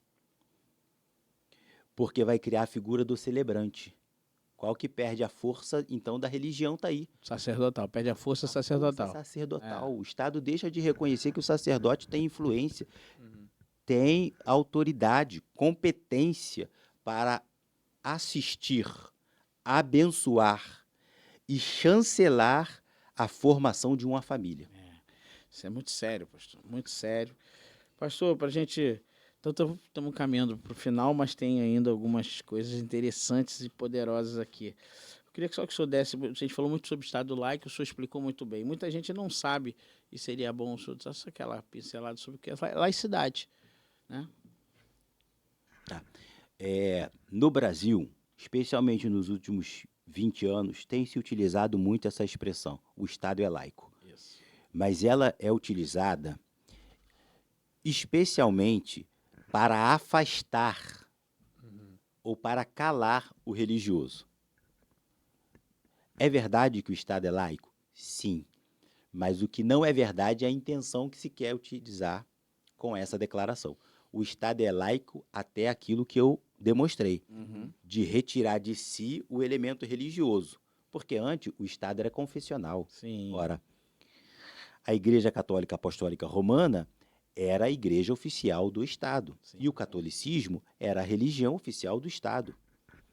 Pois bem, se o Estado, na sua força máxima, no seu poder supremo de controle das relações sociais, estabelece que ele tem uma religião, é claro que ele vai impor. Isso. Vai trazer peso sobre as outras. Sobre as outras. Então, o que ele faz? Retiro de mim todas. Perfeito. Então, o Estado é laico.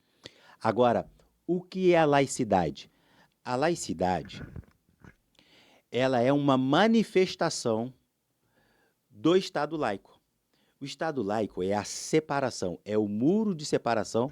Veja, eu falei há pouco, Revolução Francesa, independência dos Estados Unidos da América. O muro de separação entre Estado e Igreja é criado na independência dos Estados Unidos. Isso, a independência dá 20 anos antes da Revolução. Mas este termo, este princípio de separação entre Estado e Igreja é centenário, é 100 anos antes da Revolução Francesa, meu irmão. A França não ensinou a gente a ser Estado laico e laicidade, não, meu irmão. Eu me empolgo com essa situação. Então, laicidade é a forma com que o Estado materializa, manifesta a sua separação com o Estado, com a religião.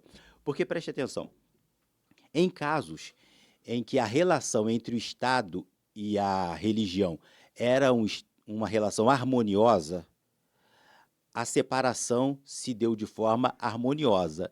E o que opera nesse Estado laico hoje é a laicidade. A laicidade, ela é neutra ao fenômeno religioso, de modo que ela permite, favorece e reconhece todo o fenômeno religioso. Não vou me alongar mais, calma. Escuta aqui. O laicismo, ele é inimigo da religião. Ele é hostil à religião. Ele quer eliminar a religião. Ele quer abafar a religião.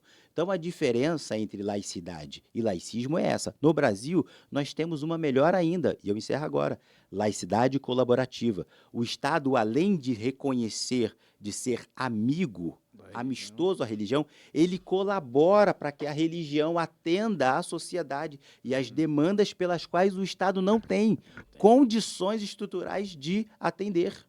É por isso que religiões no Brasil operam salvação, restauração, reestruturação de famílias, de pessoas, Sim. de instituições. Verdade. O papel da religião no Brasil é fundamental.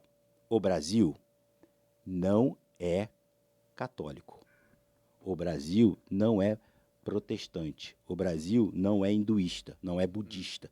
Mas o Brasil é uma nação religiosa. Amém. Eu creio. Sim. Dessa forma, porque eu, como o senhor falou aí, as instituições religiosas, elas ajudam muito, diversas delas, e vão lugares onde a Especialização. sociedade não Exatamente. onde Quanto o Estado acaba não não alcança, indo, não e acaba a indo. religião acaba alcançando. Pastor, tivemos aí um bate-papo muito interessante. Eu gostaria que o senhor falasse primeiro uma mensagem evangelística para aquele que está nos assistindo, uma mensagem de vento do seu coração, que aquele que possa nos assistir, referente ao que o senhor quiser. Depois o senhor faz as suas considerações finais e o senhor termine orando por nós. Então, são 3 coisas interessantes agora. Mudar de advogado. Agora o senhor vai ser pastor, advogado Vira a já chave foi. aqui agora, né? Só que depois que ele orar, nós vamos encerrar, mas eu quero fazer um convite a você mais uma vez. Olha, que programa maravilhoso, quantas coisas nós aprendemos, Muito quantas conteúdo. dúvidas nós tiramos, conteúdo riquíssimo, maravilhoso, serve para você, se você pode falar na sua igreja, conversar com o seu pastor, olha, eu vi um podcast que o doutor falou sobre isso, sobre esse assunto, sobre evangelização, sobre regras parlamentares, sobre política e religião, isso tudo foi muito bom, então compartilha, comente, vai sair os cortes, curta também, e vamos estar junto aí na divulgação da Palavra de Deus, tá bom? Instituto Alfeâmico, pastor Paulo Renato, Jefferson, obrigado. Deus te abençoe aí, tamo junto, tá? Pastorzão, foi uma bênção estar com o senhor. Prazer foi meu. Pastor, obrigado. Também foi uma Obrigado bênção do pelo Senhor. convite. Meu querido, obrigado aí pelo apoio técnico, tá legal? Tamo juntos. E, pastor, então é isso, a mensagem evangelística, considerações para sua família, fique à vontade para divulgar seu trabalho e ao final o senhor pode orar e nós encerramos a palavra é do Senhor. Amém. Advogados falam muito. Foi ótimo. Queridos, mais uma vez, minha gratidão ao espaço aberto, não só a minha pessoa, mas especialmente ao assunto, né, que é um assunto muito importante para nós. A próxima quadra que se avizinha é uma quadra nefasta. A gente precisa estar preparado. Preocupante. Vamos então à mensagem Mensagem. evangelística. O Cristo uma vez disse: Vinde a mim, todos vós que estáis cansados e oprimidos, que eu, o Cristo, o enviado, o ungido, o Filho de Deus Pai, vos aliviarei. Amém. Pode ser, querido, que você tenha me ouvido durante 2 horas, um assunto tão empolgante, inspirador, um assunto técnico, um assunto que diz respeito à sua vida. Mas existe uma outra parte da sua vida, da qual eu não posso tocar. E esta parte está doente, está aflita, está atribulada, está cansada e oprimida por alguma situação. Esta parte que eu não posso tocar, que está cansada, oprimida, atribulada, pode ser a sua casa está nefasta, pode ser uma situação de luto, de escassez, desemprego, droga, qualquer outra coisa que tenha retirado a sua paz, lhe dado cansaço. Ou pode ser o seu corpo físico, pode ser a sua alma. A sua alma está cansada de sofrer. Diz o Cristo, não eu, diz o Cristo, vinde a mim, Amém. eu vos aliviarei. Deus quer dar alívio para a sua alma. Eu tenho convicção nisto. Deus quer dar alívio à sua alma. O Senhor quer entrar na sua casa. Não é uma mensagem religiosa. Não estamos falando de placa de igreja. Estamos falando do Cristo. Aquele que pode abraçar a sua alma, confortar o seu espírito, te trazer paz, alegria e salvação. Amém. Amém. Glória a Deus. Obrigado, pastor. Que palavra poderosa que está chegando na sua casa e mudará a sua história. Cristo, aquele que muda a nossa história. Entrega o teu caminho ao Senhor, confia nele e tudo ele fará. Pastor, considerações finais. Pastor Paulo, Jefferson, seminarista, futuro pastor, a palavra de gratidão a vocês do Instituto Alfa e Ômega pela porta aberta, pela mesa disponibilizada, tá? E considerações finais ao querido ouvinte, pastor, especialmente pastores, líderes evangélicos, nós temos uma função de guiar o povo. Sim. E guiar o povo, o nosso trabalho também envolve questões jurídicas. Nós precisamos estar atentos a isso. Este livro, este serviço, este livro é uma ferramenta, é uma semente que Deus nos deu. Talvez você viva de forma integral no ministério. Eu vivo de forma integral pelo talento, pelo serviço que Deus me deu. Mas eu estou colocando à disposição para servir a Igreja de Cristo na terra, especialmente no Brasil. Isto aqui é uma ferramenta que Deus nos deu para este tempo presente. Eu ouvi terça-feira de uma grande pregadora do Evangelho no Brasil. Quando eu presenteei ela com o livro, ela falou assim: seu conhecimento é muito necessário. Assim como eu, existe um exército de profissionais, advogados de direito religioso, eclesiástico, sendo formado no Brasil. Não estou só. Eu não sou o baluarte, a bandeira, não. Existem outros. Procure. Minha orientação, procure alguém especializado em direito religioso e eclesiástico, em qualquer lugar do Brasil, para te ajudar, para te orientar, porque a sua liberdade religiosa está ameaçada e você precisa defendê-la. Pastor, vai ficar no link aí da descrição do vídeo, tá? Todas as redes sociais, o telefone do pastor, tudo que você precisar, lá você também pode adquirir. Pastor, o livro está quanto, pastor? Este livro, ele está R$ 114,90 no site da Dialética, que é a nossa editora. Com todo esse conteúdo? Com todo esse conteúdo, porém, a Dialética até hoje está em Black Friday. Se eu não estou errado, 50% de desconto. Se você não conseguir usar esse cupom, você pode usar outro cupom, Cliente10, que você vai ter mais 10% de desconto. Então sai pela metade do preço, praticamente. Se for utilizar Black Friday, metade do preço. Rapaz, legal? Hoje, hein? O conteúdo é hoje. Oportunidade é hoje. Oportunidade é hoje. Mais uma vez, obrigado, pastor. Vamos orar encerrando. E obrigado de novo pelo Senhor. Bênção do Senhor. Maravilha. Maravilha de Deus. Obrigado, viu? Oremos. Deus te abençoe, meu irmão, minha irmã. Compartilhe esse link, se inscreva no canal. Todas as redes sociais do pastor vai estar na descrição do link. Quer chamar o pastor para dar uma palestra na sua igreja? Não perca a oportunidade. Vá lá que ele vai trazer todo esse conteúdo, conversa com ele, equaciona, vê qual é a sua necessidade. Está precisando de um apoio jurídico? Chame o pastor também, ele pode te dar orientação jurídica. Quero trazer ensinamentos para a congregação, ele faz palestras. E quer chamar ele para pregar? Traga para pregar, porque além de palestra, ele pode trazer conteúdo de ensino e também pregar o evangelho, que foi chamado para isso. Ele está colocando os talentos em prol dos dons. Tá legal? Ou compartilhando com os dons. Deus te abençoe, pastor. Vamos orar. Amém. Oremos. Pai, nós amamos o Senhor. Obrigado, Jesus. Nós amamos o Senhor e te amamos porque um dia o Senhor nos amou primeiro. Amém. E é por causa desse amor que somos igreja. Obrigado. É por causa desse amor que temos a liberdade. A palavra diz, o Filho disse, se o Filho te libertar, verdadeiramente sereis livres. Obrigado por essa liberdade. O que te pedimos, dê-nos graça, sabedoria e força para defendermos essa liberdade, para defendermos a sua palavra, para defendermos a sua verdade. Te damos graças por esta porta aberta. Te peço que abençoe, faça prosperar o trabalho das mãos dos seus servos nesse lugar. Amém. Que vidas sejam alcançadas. Amém, Senhor. Que vidas sejam transformadas e tocadas, que o seu nome seja glorificado e que juntos possamos glorificar o Senhor, defender a sua igreja, amar o povo e levantar a bandeira do evangelho nesse país. Em nome de Jesus nós te agradecemos. Amém. Amém. Glória a Glória a Deus. Deus.